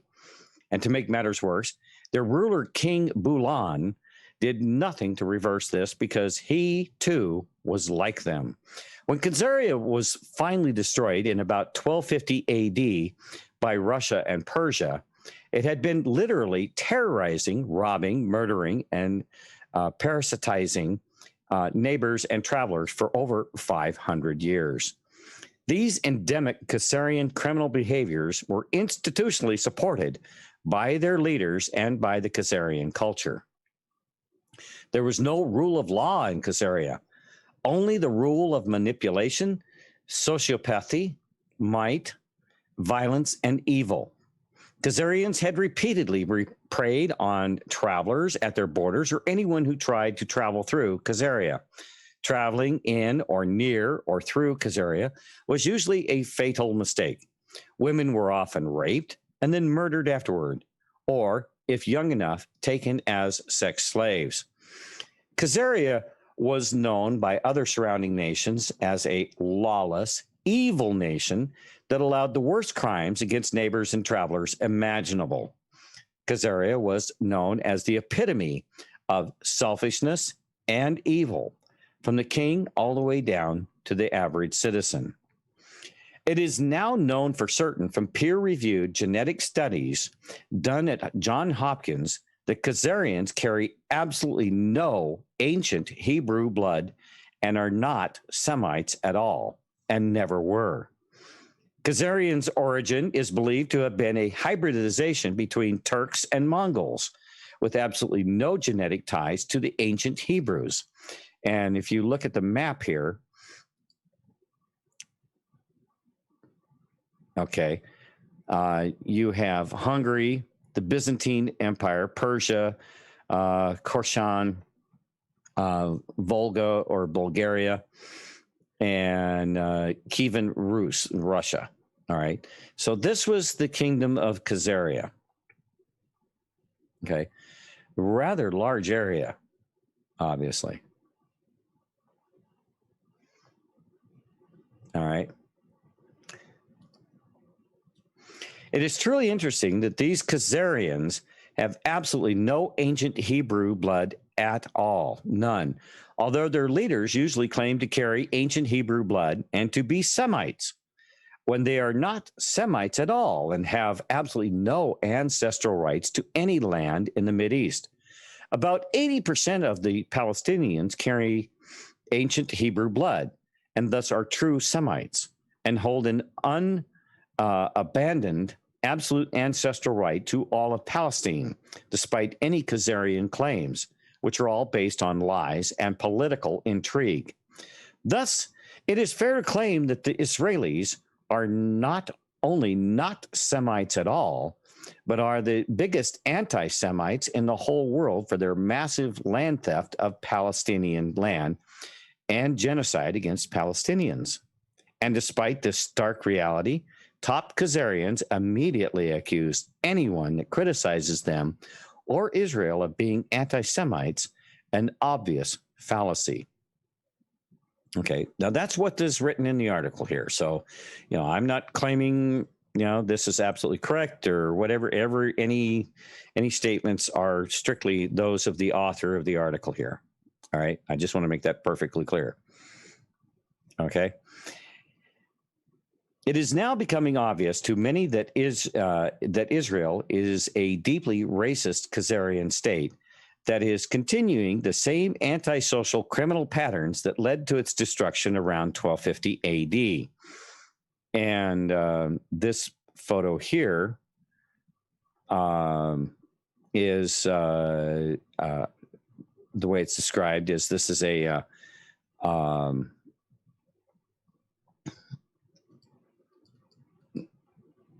dig of an ancient Kazarian city. All right. As it's embedded in the article here. Okay, back to the article here. The site of the Khazar fortress at Sarkel, sacked by Svetoslav circa 965. There are a photo from the excavations conducted by Mikhail Artemanov in the 1930s, courtesy of newworldencyclopedia.org. Why did Russia and Persia destroy Khazaria in about 1250 AD? The Russian and Persian leaders had had enough. In about 750 AD, Khazaria's king Bulan was given an ultimatum jointly by both Russia and Persia that he had to select one of three Abrahamic religions to clean up the Khazarian people. Khazarians at the time were known by those living in bordering countries to generally be liars, deceivers, cons, robbers, road warriors, murderers, identity thieves, and social parasites of the worst variety. And to make matters worse, their ruler did nothing to reverse this because he, too, was like them. They repeatedly preyed on travelers at their borders or anyone who tried to travel through Khazaria, usually a fatal mistake. Okay. When the problem reached epic proportions and could no longer be accepted by the surrounding nations and peoples, the Russian and Persian leaders formed a coalition and delivered a stern ultimatum to the Khazarian king Bulan. This ultimatum was that Khazaria as a nation had to immediately change its ways, and to do this, King Bulan must select one of the three Abrahamic religions and institute it as the official required Khazarian state religion. King Bulan was told in no uncertain terms that the religion chosen must be indoctrinated into all Khazarians to serve as rules of conduct and as a basis for integrity and ethics that were previously completely absent. King Bulan agreed and selected Torah Judaism as Khazaria's official religion. This worked somewhat for a while, but soon Khazarians were drifting back to their old ways of national banditry, murder, and gross parasitism of others from surrounding nations. Instead of working to establish morals and ethics in his nation by making a serious attempt to practice Torah Judaism, King Bulan and his top staff actually were inducted into the black arts and black magic of Babylonian Talmudism, better known as Baal worship or Satanism. Externally, this looks a lot like Torah Judaism and can be viewed as false cover, which it was. And this is the Khazar Empire flag. Okay. The reason this choice by King Bulan failed to become a permanent solution to the Khazarian mass psychopathy was that he himself never really accepted or practiced only Orthodox Torah Judaism and merely displayed a phony outward appearance of such. Instead, he learned the black arts of Babylonian Talmudism and practiced the secret occult sites of satanic demonology to gain more power, wealth, and status. King Bulan's secret worship of Babylonian Talmudism, Baal worship, Satanism, was well disguised by his phony outward presentation of Orthodox Torah Judaism as cover. His heart was not in setting an example and leading his people away from the cultural psychopathy, inhumanity, and criminality Khazaria had become known for. At first, when the ultimatum was delivered jointly by Russia and Persia, the Khazarians backed off somewhat from their ways for a while, fearing destruction. But their culture remained the same, and their old ways of abusing, robbing, and murdering neighbors started back up again, this time even worse than before. Now, there's a picture here of Alexander Solzhenitsyn with Vladimir Putin. This gets this ties into the story here, so pay attention. There will be a test at the end, by the way. Finally, in about 1250 AD, the situation became completely unacceptable to both Russia and Persia, and they jointly decided to invade Khazaria and destroy it top to bottom.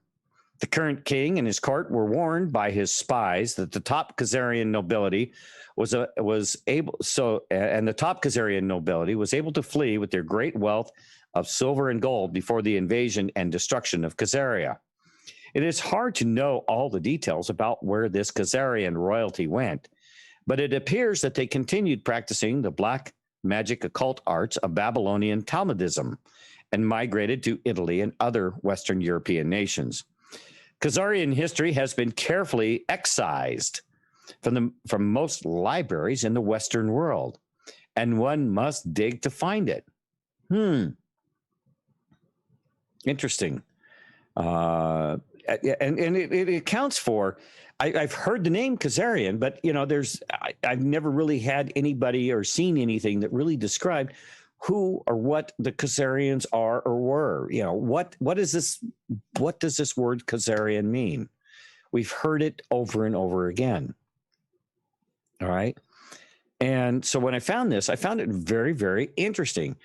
And then the fact that they obviously worked to hide their history, what was written about this whole Khazarian cult or culture, and what was going on there. I mean, I had no idea that there was actually a country in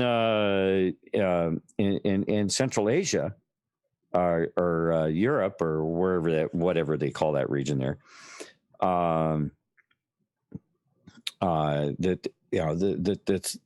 This country actually existed. Canaanite, Gaiam No is saying it's the same as the Canaanites. Is that what you're saying there? Because we all, very familiar or somewhat familiar with the Canaanites. But again, that is another subject. There may be some things that refer to the Canaanites, but is that just another word for the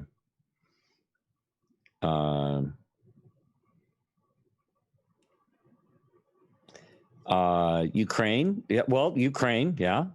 Okay, because look at what we're seeing out of the Ukraine now. Very interesting.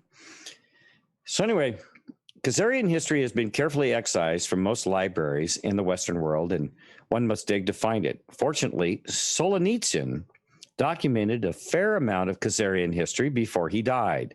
The truth about King Bulan and Khazaria's destruction by Russia and Persia for its unrepentant evil is a closely guarded Khazarian secret even today, and Khazarian leaders greatly feared the disclosure of this to the masses.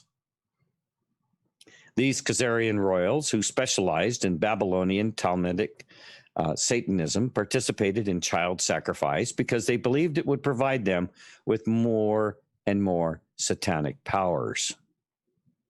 Okay, Russia and Jews, 200 Years Together by Alexander Solzhenitsyn.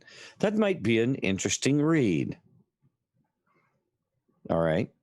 And I'll give you guys a link to this. And it appears that you can read that book online at that link that they've got there.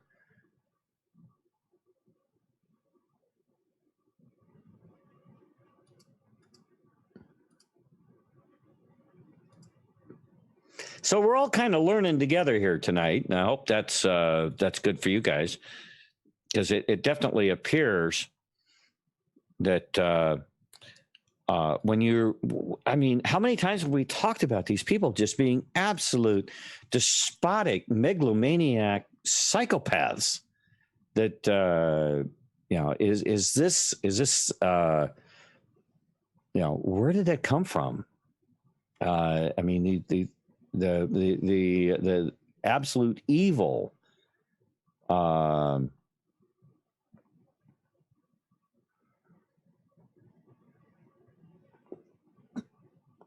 Okay, well, you've got Kazakhstan. Yeah. Okay. So I guess Kazakhstan comes from the Khazarians.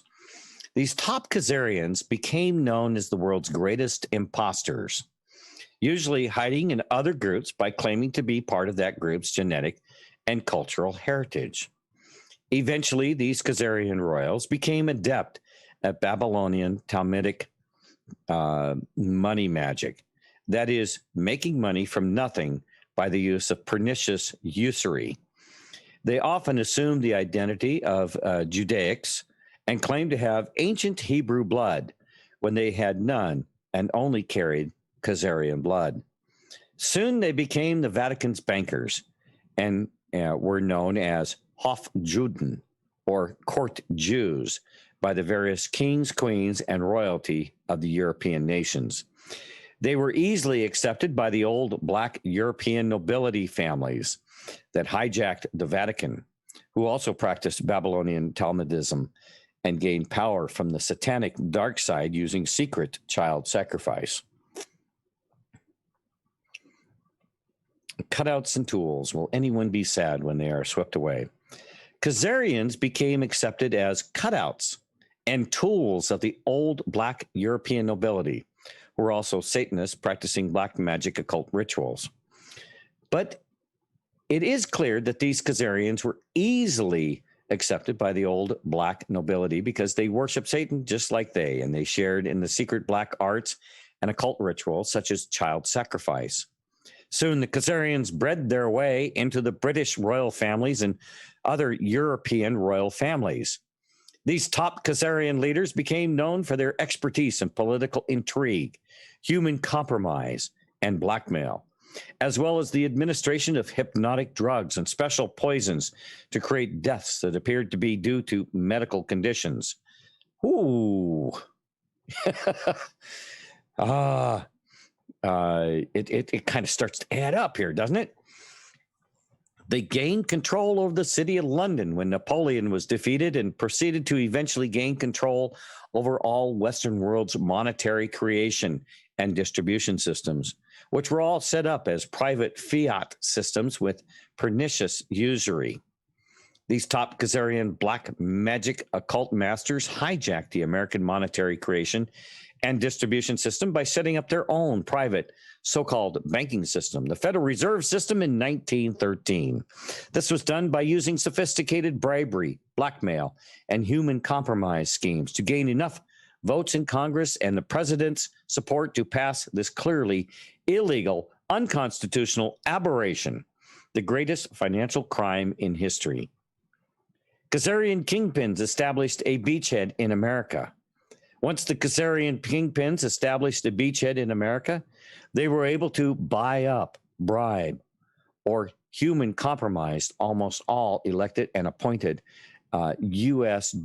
Government officials. Those that didn't comply were sidelined or driven out by supporting competitors chosen by the Kazarian kingpins. Soon, all the American political, governmental, corporate, law enforcement, military, and intel systems were hijacked using the same methods. This has allowed the Kazarian kingpins to parasitize America, which in practice means making serfs and wage slaves out of most Americans with little recourse. America was then transformed into the Kazarian kingpin's tool to parasitize the rest of the world, as so well described by John Perkins in his classic book, Confessions of an Economic Hitman. The Kazarian kingpin's motto, buy everyone if possible, otherwise sidetrack them or kill them. Is anything ringing a bell here? Is this starting to kind of draw this, what we're experiencing in our world right now? Is it starting to kind of congeal for you? I have not read this whole article. This is the furthest I've read down into this article. So we're all learning this together. But I don't know about you, but as far as I'm concerned, I'm having some, key points. We're connecting some dots here. All right.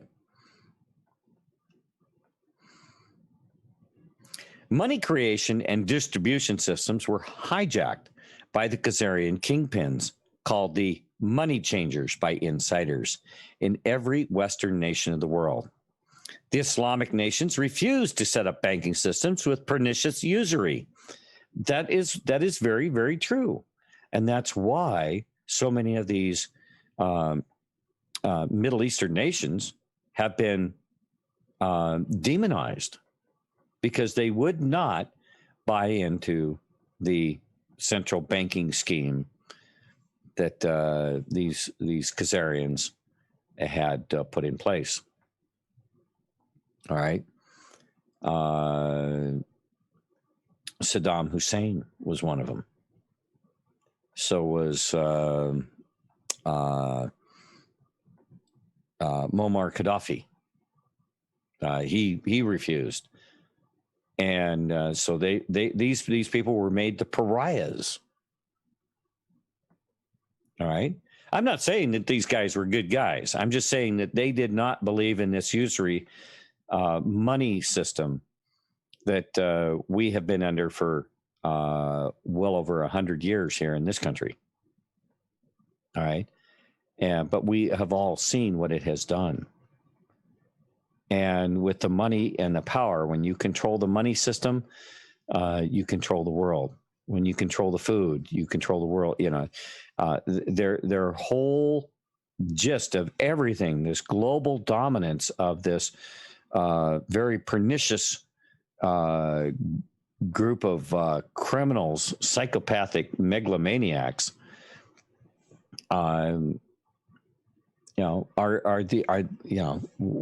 where did this come from? I mean, it's evil at its very roots. It's nothing but evil. All right. The Islamic nations refuse to set up banking systems with pernicious usury. That is why Islamic nations have been targeted for destruction by the Kazarian leaders ever since.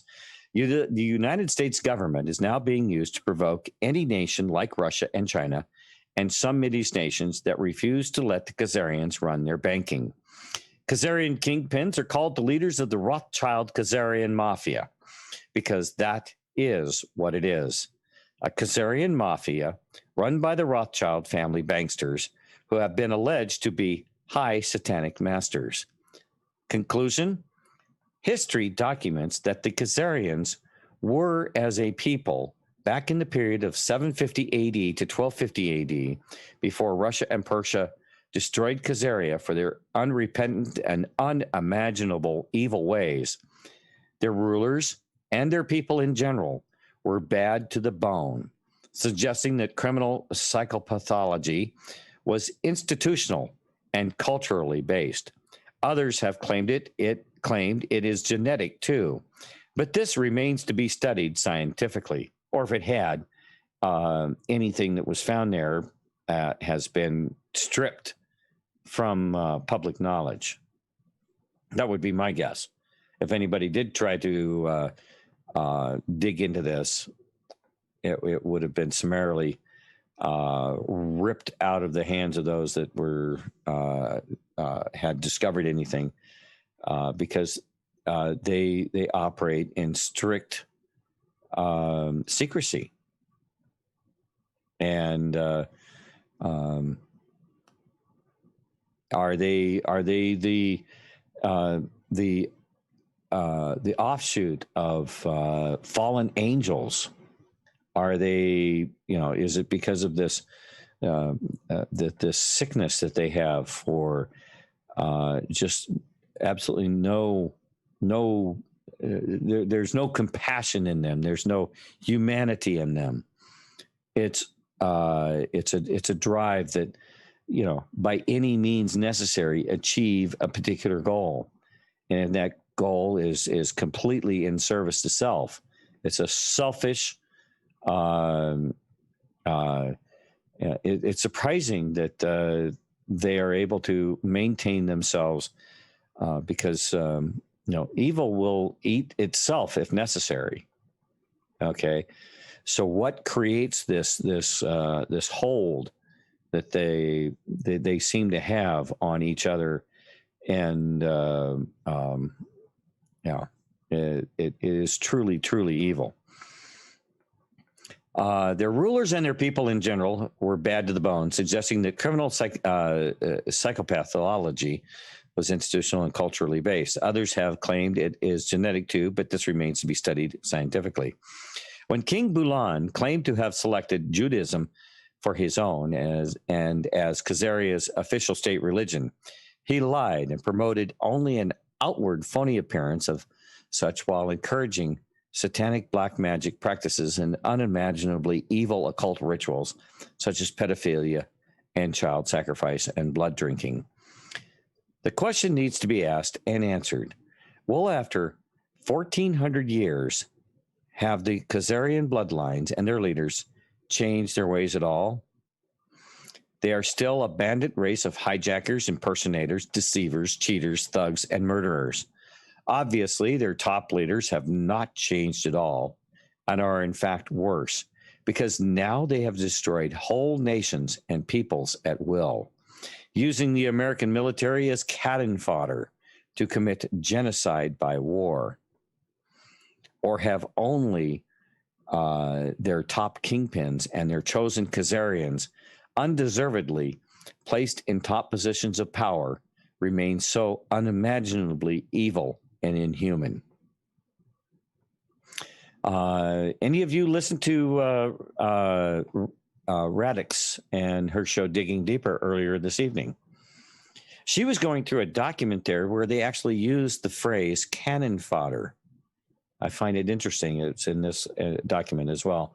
I was actually reading her document that she presented on Digging Deeper earlier this evening. They're talking about the breeding and all this stuff in her document there.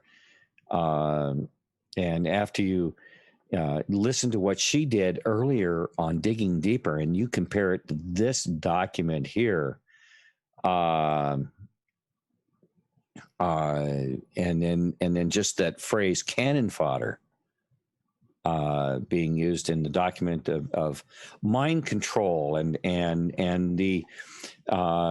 this use of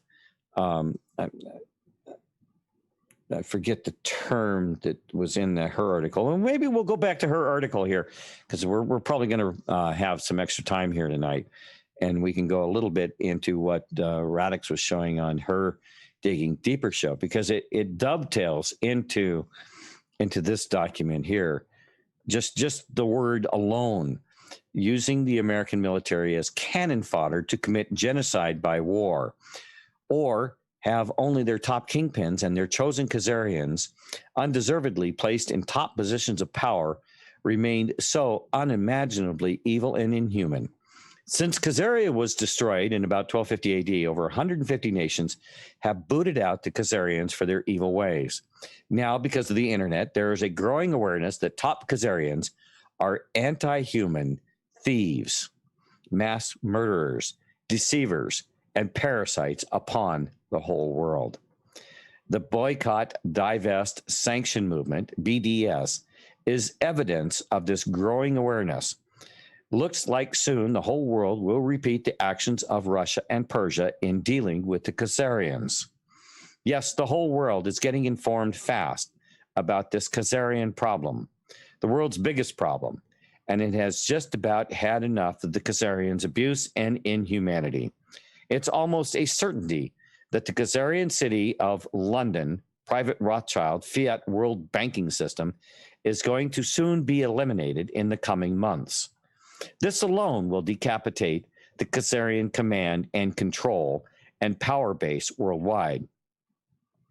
Doubt this?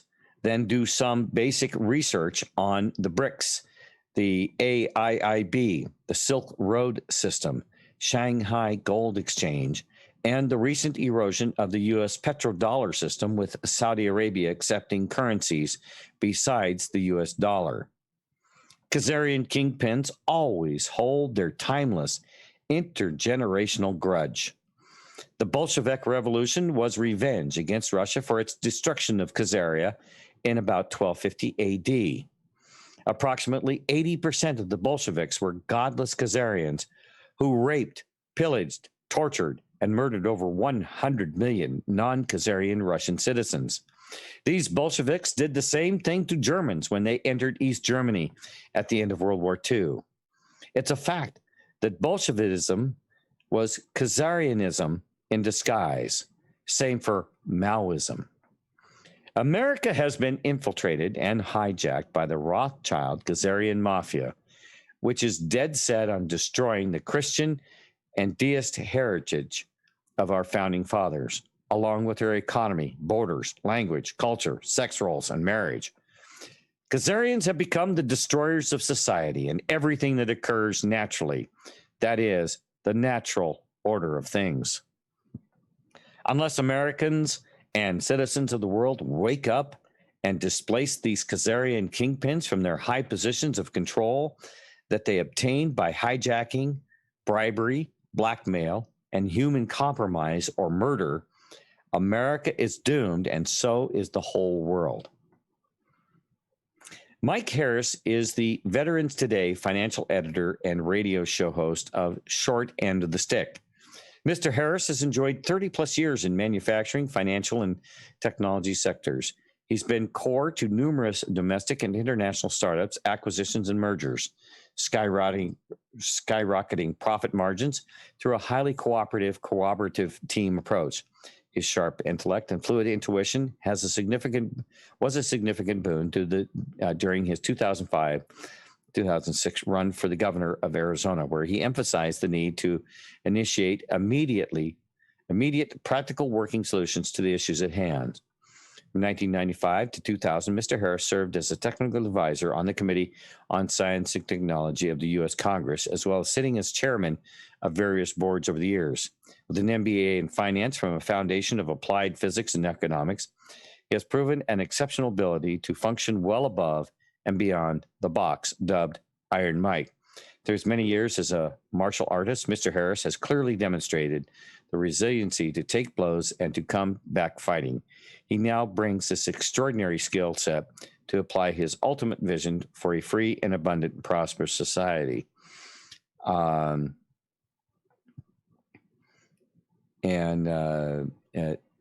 believe that is the gentleman who is responsible for by Preston James, PhD, Veterans Today.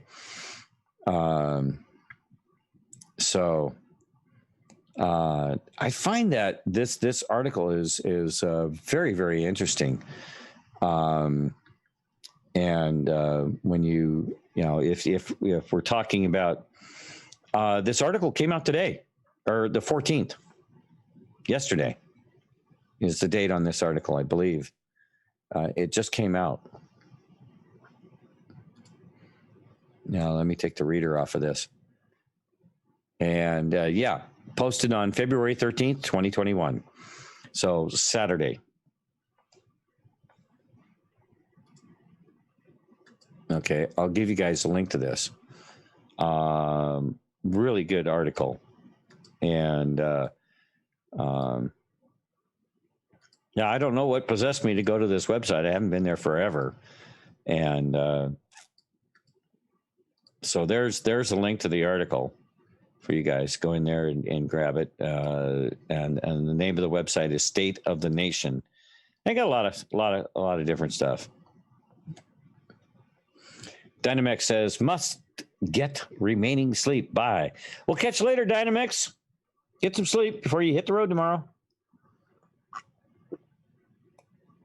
Appreciate you hanging with us here. And the rest of you folks there. So anyway, let me drop the share here.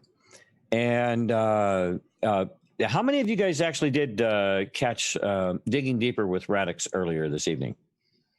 Let me know. Because if you did, I think you probably saw some, that document that she was going through was really amazing. Let me see if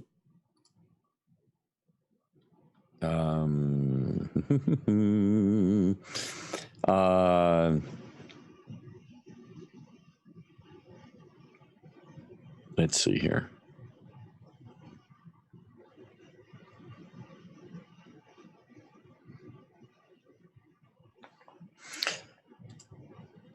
Then I put it over here. I think I saved it before I'm not sure if I actually closed it. Let me see if I actually closed the document here.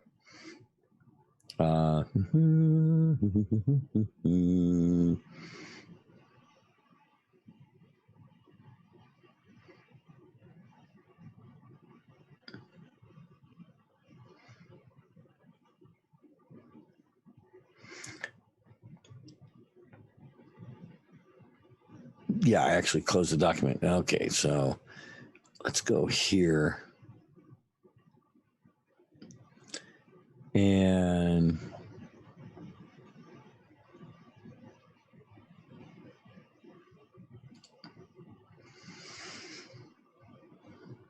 I think this is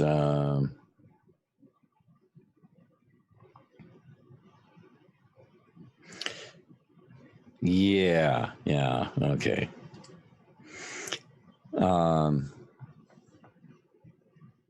I found this to be just a really fascinating, and this is an article that was put together through some research that Radix had done, and actually I was listening for part of it before I laid down to take my pre-hyperdrive nap, and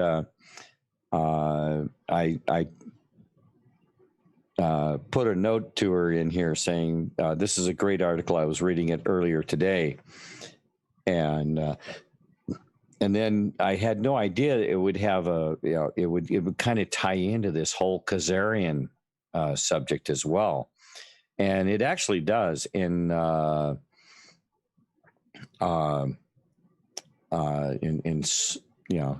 some amazing ways here. And we'll dive into that for the rest of tonight's show, because you're gonna see some amazing correlations here, and hopefully the reader will work on this on the website here. Okay, there we go. February 15th, 2021, the scientific managerial class currently ruling over the world through neoliberal globalism uses dialectic etiquette, etiquette, technocratic dialectics, an alchemical process of solve et coagula, dissolve and coagulate. Okay, to induce a state of relentless revolutions to obtain thesis plus antithesis equals a synthesis for consolidation of power and wealth, i.e. control. Okay. Who comes up with this crazy stuff? I mean, what psychopath would go through this? Just when you start to just break down that one paragraph there, it's absolutely incredible. The lengths to which these people will go. Now, after listening to what I just read about the Kazarians, and when you hear me saying, by any means necessary, and you heard Gene talk about it, these people will burn it down before they give it up. We just got to take away their ability to burn it down before we wrap these criminals up and hold them accountable. Okay? During the scientific revolution of the late 1800s, the tools of social control became more and more refined. A process was created for mass manipulation and psychological persuasion that has been used in everything from Hollywood movies to advertising that creates a sort of mindless consumerism in society. Oh, good heavens. Yes, absolutely. It induces certain mass behaviors that lead to outcomes desired by the managerial elites who guide and steer such actions. Think of this Kazarians and what we just, these people, they have been developing the tools of their evil trade for how many centuries now? Since 1250 AD when they got destroyed, and before that, 750 AD. The incredible amounts of evil that they, a whole country was basically just rife with this. All right. And then they were going to be attacked. They got word, and so they ran, much like the Nazis. Okay, now that's very, very similar to what the Nazis did in World War II. They knew that they were going to lose the war. So what did they do? They left their cannon fodder behind. They grabbed all the wealth and technology that they could get their hands on. And where did they go? They went to South America. And we believe that a lot of that ended up over in Antarctica as a breakaway advanced civilization. Whether that advanced civilization was of their own making, people that had the ability and were pretty smart and figured out a lot of stuff, or whether they were being assisted by off-world demonic entities that aren't of this world or of this timeline. Who knows? That is something we're still working out. Some people may know exactly what it is. Cowgirl and Lace, ruthless evil. Absolutely ruthless evil. Okay, so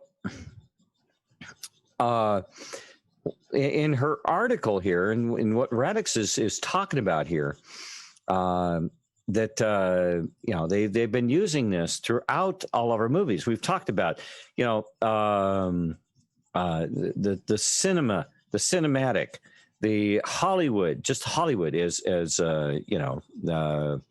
wood from a holly. It holds a certain a hierarchy in the scheme of satanic rituals and things like that. So. The whole idea of Hollywood being this casting of spells through the use of our modern media and movie making, television making, whatever. Okay. But at the same time, their desire to manipulate and to rule over, control for their own use. Who else could spirit away all of these children and humans to be used for trafficking at their whim, for anything that they want to do? I mean, literally, they could order up a child and do anything they wanted to that child. Anything. There are no boundaries to the evil that they could, and the pain and the suffering that they could inflict on one of these children. All right. So when you start talking about these, what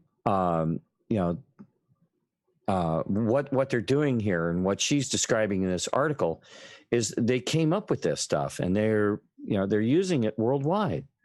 To the student of symbolism and history, it resembles a 7-step alchemical process. This is applied on the social and societal and social level. Thus, it becomes a form of sinister social alchemy. All right. This actual phrase, social alchemy, has been embraced by some in the managerial class who believe they are right and virtuous. Further, that they have the authority to do such things for the greater good. Well, that's that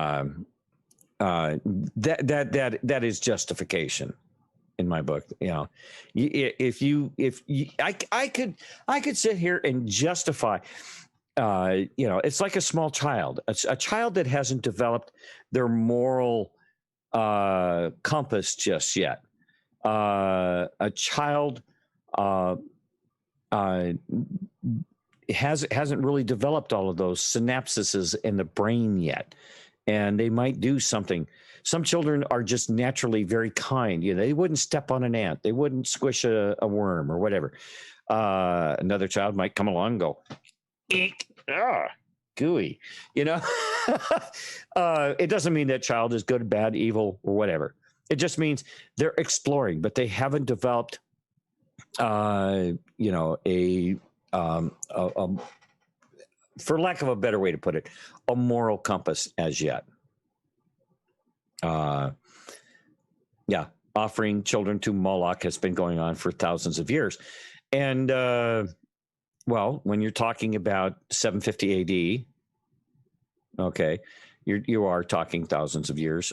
And, you know, and the Khazaria was probably around a lot, you know, before Russia and Persia got tired of them. All right. It's been going on there for a very, very long time. And so what happened in that region of the world that this evil became so prevalent coming out of there, and still does to this day. The actual phrase social alchemy has been embraced by some in the managerial class, you know, so they're operating for the greater good, believing that what they are doing is something good. This betrays the lack of self-awareness that is inherent in this class with their self-righteous justification for their own behavior. Waistcoat Dave, in an article for Medium, explains that it's more than just a hipster catchphrase, but something that denotes a very real phenomenon. In recent years, this term has been given a new lease on life with the idea of social alchemy, often framed as a turning bad into good. Paulo Coelho breaks this down further in his book, The Alchemist, by explaining that social alchemists show that when we strive to become better than we are, everything around us becomes better too. Interesting concept. Yet calling oneself a social alchemist can often be scoffed at, seen as having more than a tinge of hipster. Plus, it's all a bit vague, isn't it? Well, let's get down to some specifics, shall we? Okay, and here she goes in and he explains the theory behind social impact architects. 2014 developed the below framework to break down the social alchemist approach to problem solving, and it expertly documents why this identity is more than just a catchphrase. And so you have social alchemy. And you innovate, improve, impact, and scale. Okay. And you define a problem. You collect insights. You develop hypotheses. You have a think tank that brainstorms ideas. Think of think tanks. Okay, we have think tanks all over the, you know, our government makes use of many, many, many think tanks. They come in different names. They don't always come think tanks, but they'll be referred to as, you know, and if they're, you know, this foundation or that foundation is a think tank for this group or that group or whatever. So what do they do? What do they do in these think tanks? They divine problems. They collect insights. They develop hypotheses. They brainstorm ideas. That moves into prove impact. Okay, over here. And then you have this circle of build, measure, learn, and it circles back around. And then if there needs to be a pivot, if something doesn't quite working right, they send it back And it goes through, okay, define the, if they're pivoting, obviously there's a problem with it. They define the problem again. They collect more insights. They develop more hypotheses. And then they brainstorm some more on some more ideas, and it's thrown back in here. Then they build it, they measure it, they send it out, they test the ideas out here. This is the impact when they put it out into society. They measure the impact that they're having. All right. And then from there, they define core elements and disseminate it. Okay. So if it's a working scheme, all right, then it's put out there into society. And but remember that once it's put out there into society, they are still constantly rolling it back through, things if they learn something, it goes back in here, and it's added into the pool here. It's and then if they need to adjust it, they need to pivot, then it's given back over here. And you can see how this whole system just keeps moving the project forward, constantly morphing it as necessary, or using it as a boilerplate for something else that they want to push out, and through this societal alchemy, in order to manipulate society in one particular direction or another. Okay. Exploration. We live in a society with a narrative where problems need to be identified and solved quickly and efficiently, but rarely does this correspond to long-lasting and meaningful effectiveness. Understanding a problem and identifying potential solutions is often one-dimensional and developed from within a pre-existing narrative. It often focuses on the opinions and experiences of a small section of problem solvers. Seeking input from a wider knowledge and experience base can lead to the discovery of new and often more appropriate methods of problem solving. This also means that individuals and communities involved in solution implementation are likely to be more invested in its continued effectiveness as they have been directly involved in the process of development. So if they can get you to build your own cage, I laugh at this point because one of the things that came up, and Pinata made the comment during Radix's show tonight, thinking outside the box. And you all know what I put in the Zoom text. Throw the damn box away. Get rid of the box. Don't become subject to the walls and the confines of the box.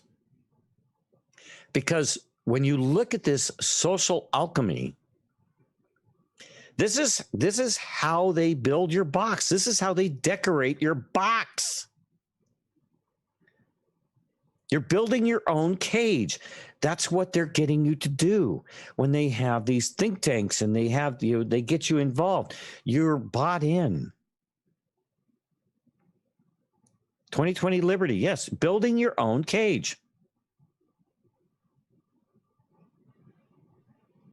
They are teaching you how to stew yourself in your own pot of boiling water. You'll jump out of the pot and help turn up the water, turn up the heat. I'm getting used to it. It's getting, climb out, turn up the heat a little bit more, climb back in. You're good. In the meantime, you are destroying yourself. All right. And that's where, this is where the real mind warping thing, I can kind of conceive some of this as I'm talking about it here. But how many times have we been the progenitors of our own destruction. How did they sell us on central banks and usury and income taxes and property taxes and the ability of our government to subject us to the things that we've been subjected to? How did they sell that to us? And people bought it with appearing to apply rational thought to this stuff. Yes, 2020, our taxes are being used to destroy ourselves. Why would we continue to do that? Why would we continue to support something that is in the process of absolutely destroying our free will and our ability to grow as an individual person? Okay, and a group that is so inherently evil. How could we even support that? And they justify it. They tell you, oh, well, we need this money for the police. Why do we need the police? Because we got crime. Why do we have crime? Because the Kazarians have said, we got to have crime. It's part of the economic system. I actually, and I've said this before, I actually had one of my neighbors over here. He doesn't live in the house anymore, but he was a retired law enforcement officer. I can't remember which. It might have been State Patrol or police department, one of the two. But he basically sat there and said that our society, our whole system of government, our financial system and everything would crash if it weren't for crime. Crime is a key part of our financial system. And it, to hear somebody from law enforcement saying, it's part of our financial system. Well, it only is if they made it part of our financial system.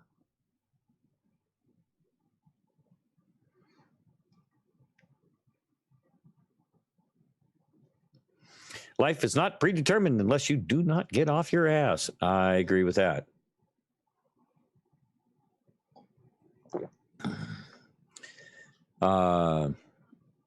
So this process is key in finding solutions that not only address the direct problem, but also many of the underlying aspects, thus limiting the risk of problem reemergence.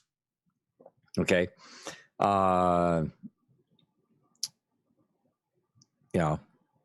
The framework also prevents unnecessary time and energy spent on problem solving purely through the process it outlines, one of identification, implementation, and reflection.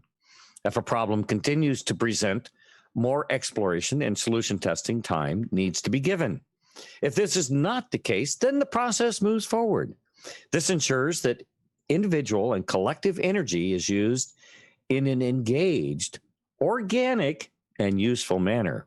This in turn tackles one of the biggest issues with open-ended problem solving, stagnation energy.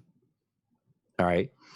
How many people have found you've gotten involved with the group, and within that group you have inherent problems. You have different things that somebody's always rubbing somebody else the wrong way, or this and that and whatever. And then we read the Bible, and the Bible says we need to learn to love ourselves, we need to learn to love our neighbors, and we need to learn to love God. All right. What does that mean? What does it mean to love yourself? What does it mean to love your neighbor as yourself and as God? It's this unconditional love. It's an appreciation. It doesn't mean you go over there and hit and kiss and hug and all that. No, and I know you guys know that, but I mean, it means that we are.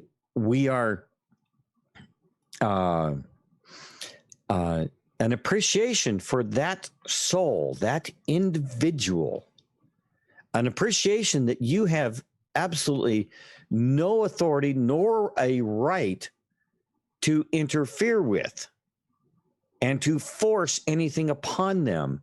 And they likewise have a moral obligation to respect that and return it in kind.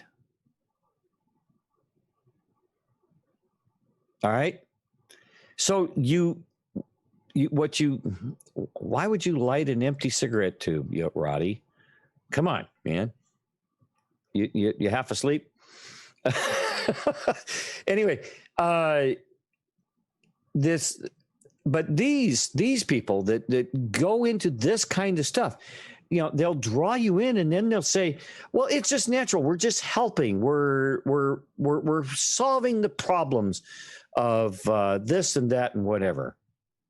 All right. Look at the work of Nikola Tesla. Nikola Tesla was very involved in coming up with new technologies. His motivation was not money, was not fame. It was altruistic. He wanted to help move the world forward by providing advanced technologies. How could you forget the tobacco, Roddy? Come on, man. Gee willikers. Have a cup of coffee before you roll a doobie. Yeah, you forgot the tobacco. Okay, sure. Just kidding. But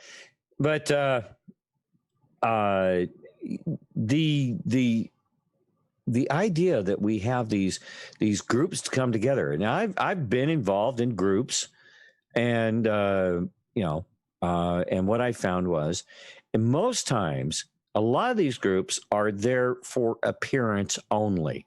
The decision has already been made as to what's going to be done, but the group is constructed in order to validate what the end result. All right. And a good example I have of that, I've mentioned that, I sat on the county shooting advisory committee that we have here in our county, and we would go through petitions to close down areas to shooting for various different reasons. A bunch of Californians move in to get themselves a couple of 5-acre lots out in the middle of somewhere, and they've got a neighbor or 2 or 3 neighbors next door that'd like to do a little shooting on their own property, which is perfectly within their rights to do. And then all of a sudden you get these Californians coming in, there's bullets flying over my head, and they call up the sheriff's department. The sheriff's department comes out and goes, what are you complaining for? They're on their own property. They have every right to do that. But there's bullets and it's noisy, and my kids are outside and I'm worried, and so the sheriff's deputy goes over to the neighbors next door and says, your neighbor's complaining about your firearms. Don't worry, I'm not here to shut you down or anything. And he, they might ask to see the area where they're shooting, but they can't do anything about it because they are on their own property.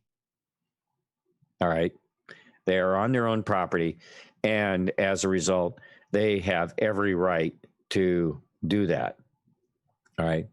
But we had certain people that wanted to shut that down, these anti-gun people. And they masquerade themselves as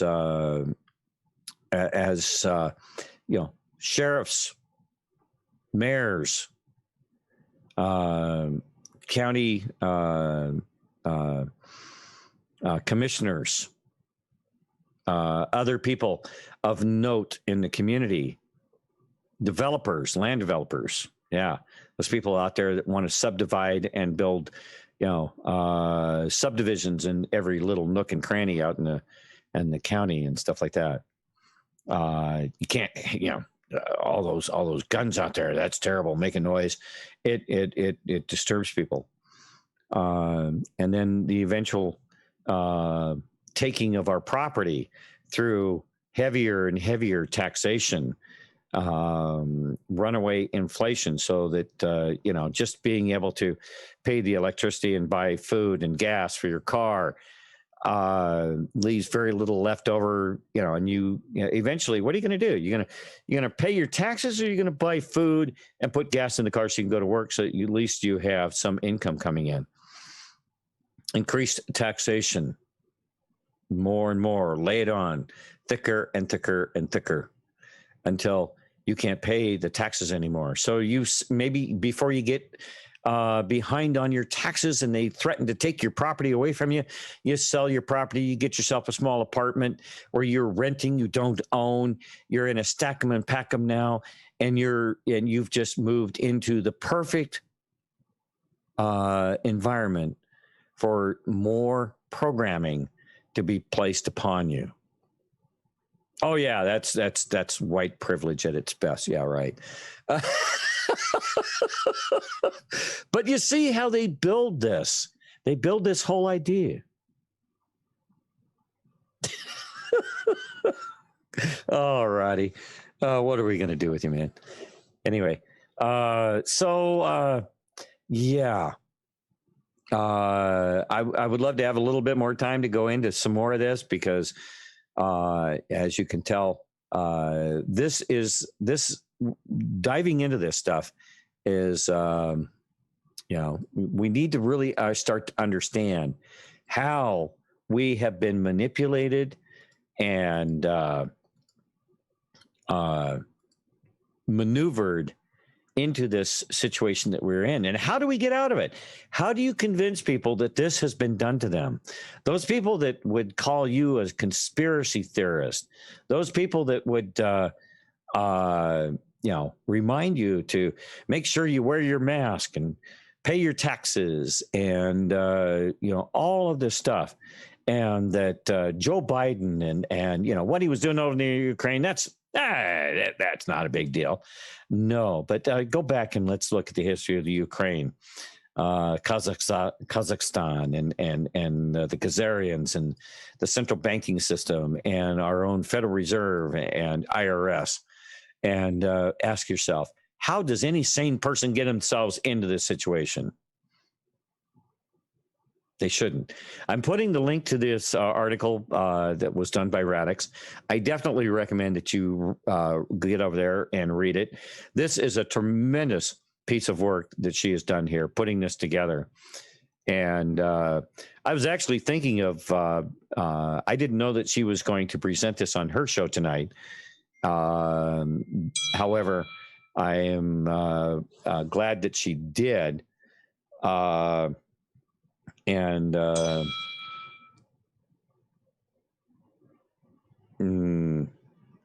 this just come from?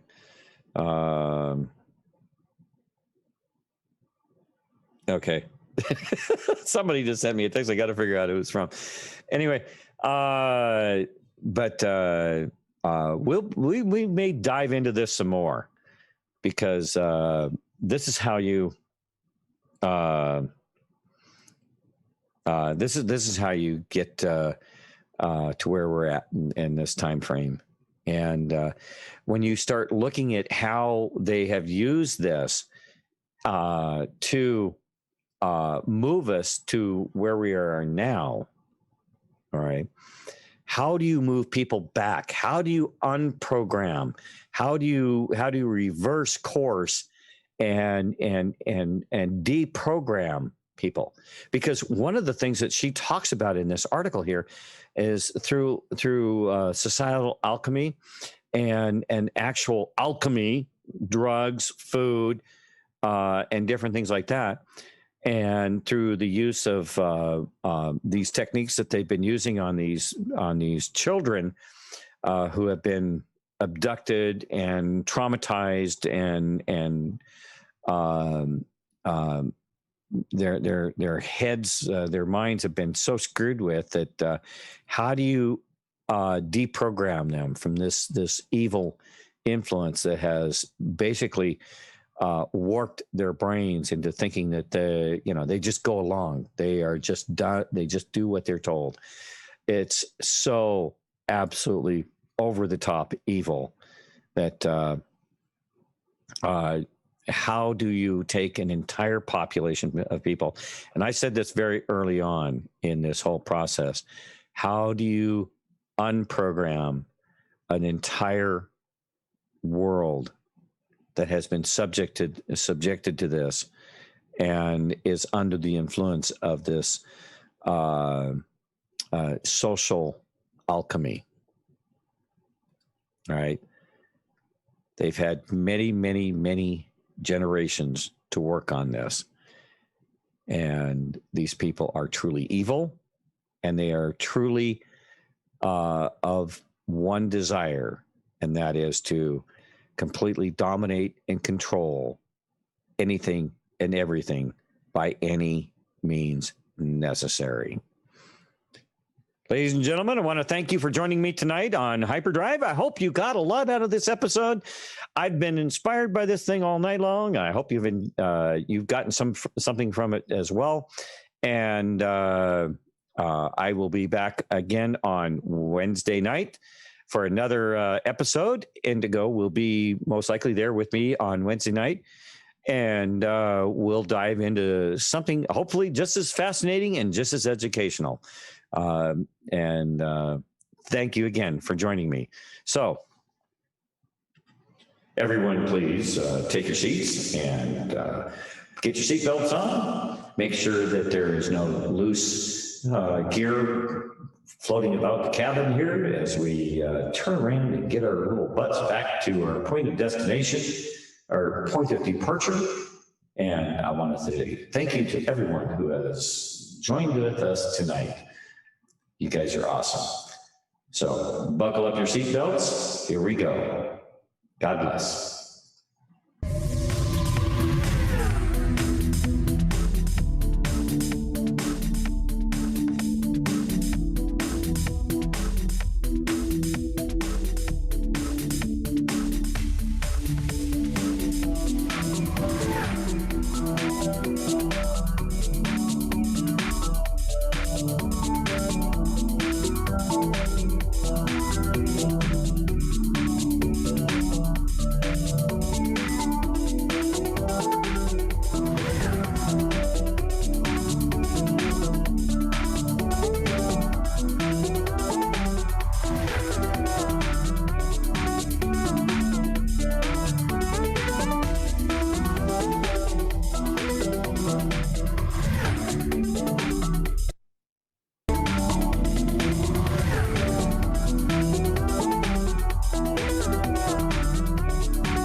All right, ladies and gentlemen, we are now back at the gate, and I want to say again, thank you for joining us tonight for another adventure out of 40,000 light years. You are free to move about and get up and exit the cabin. Please make sure you take all your stuff that you brought with you. Make sure you take it with you. We don't want it. And that's it. All right. Mr. Rooster Cogberg is standing by with his diesel rig all warmed up and hopefully not frozen to the ground there. I hope the ice storm hasn't made it to Florida yet. Oh man, I'll tell you what. This cold weather is really throwing everybody for a loop, isn't it? Global warming, huh? Well, that's what they were trying to convince everybody that we were going to have global warming. I think it's a really tough sell right now.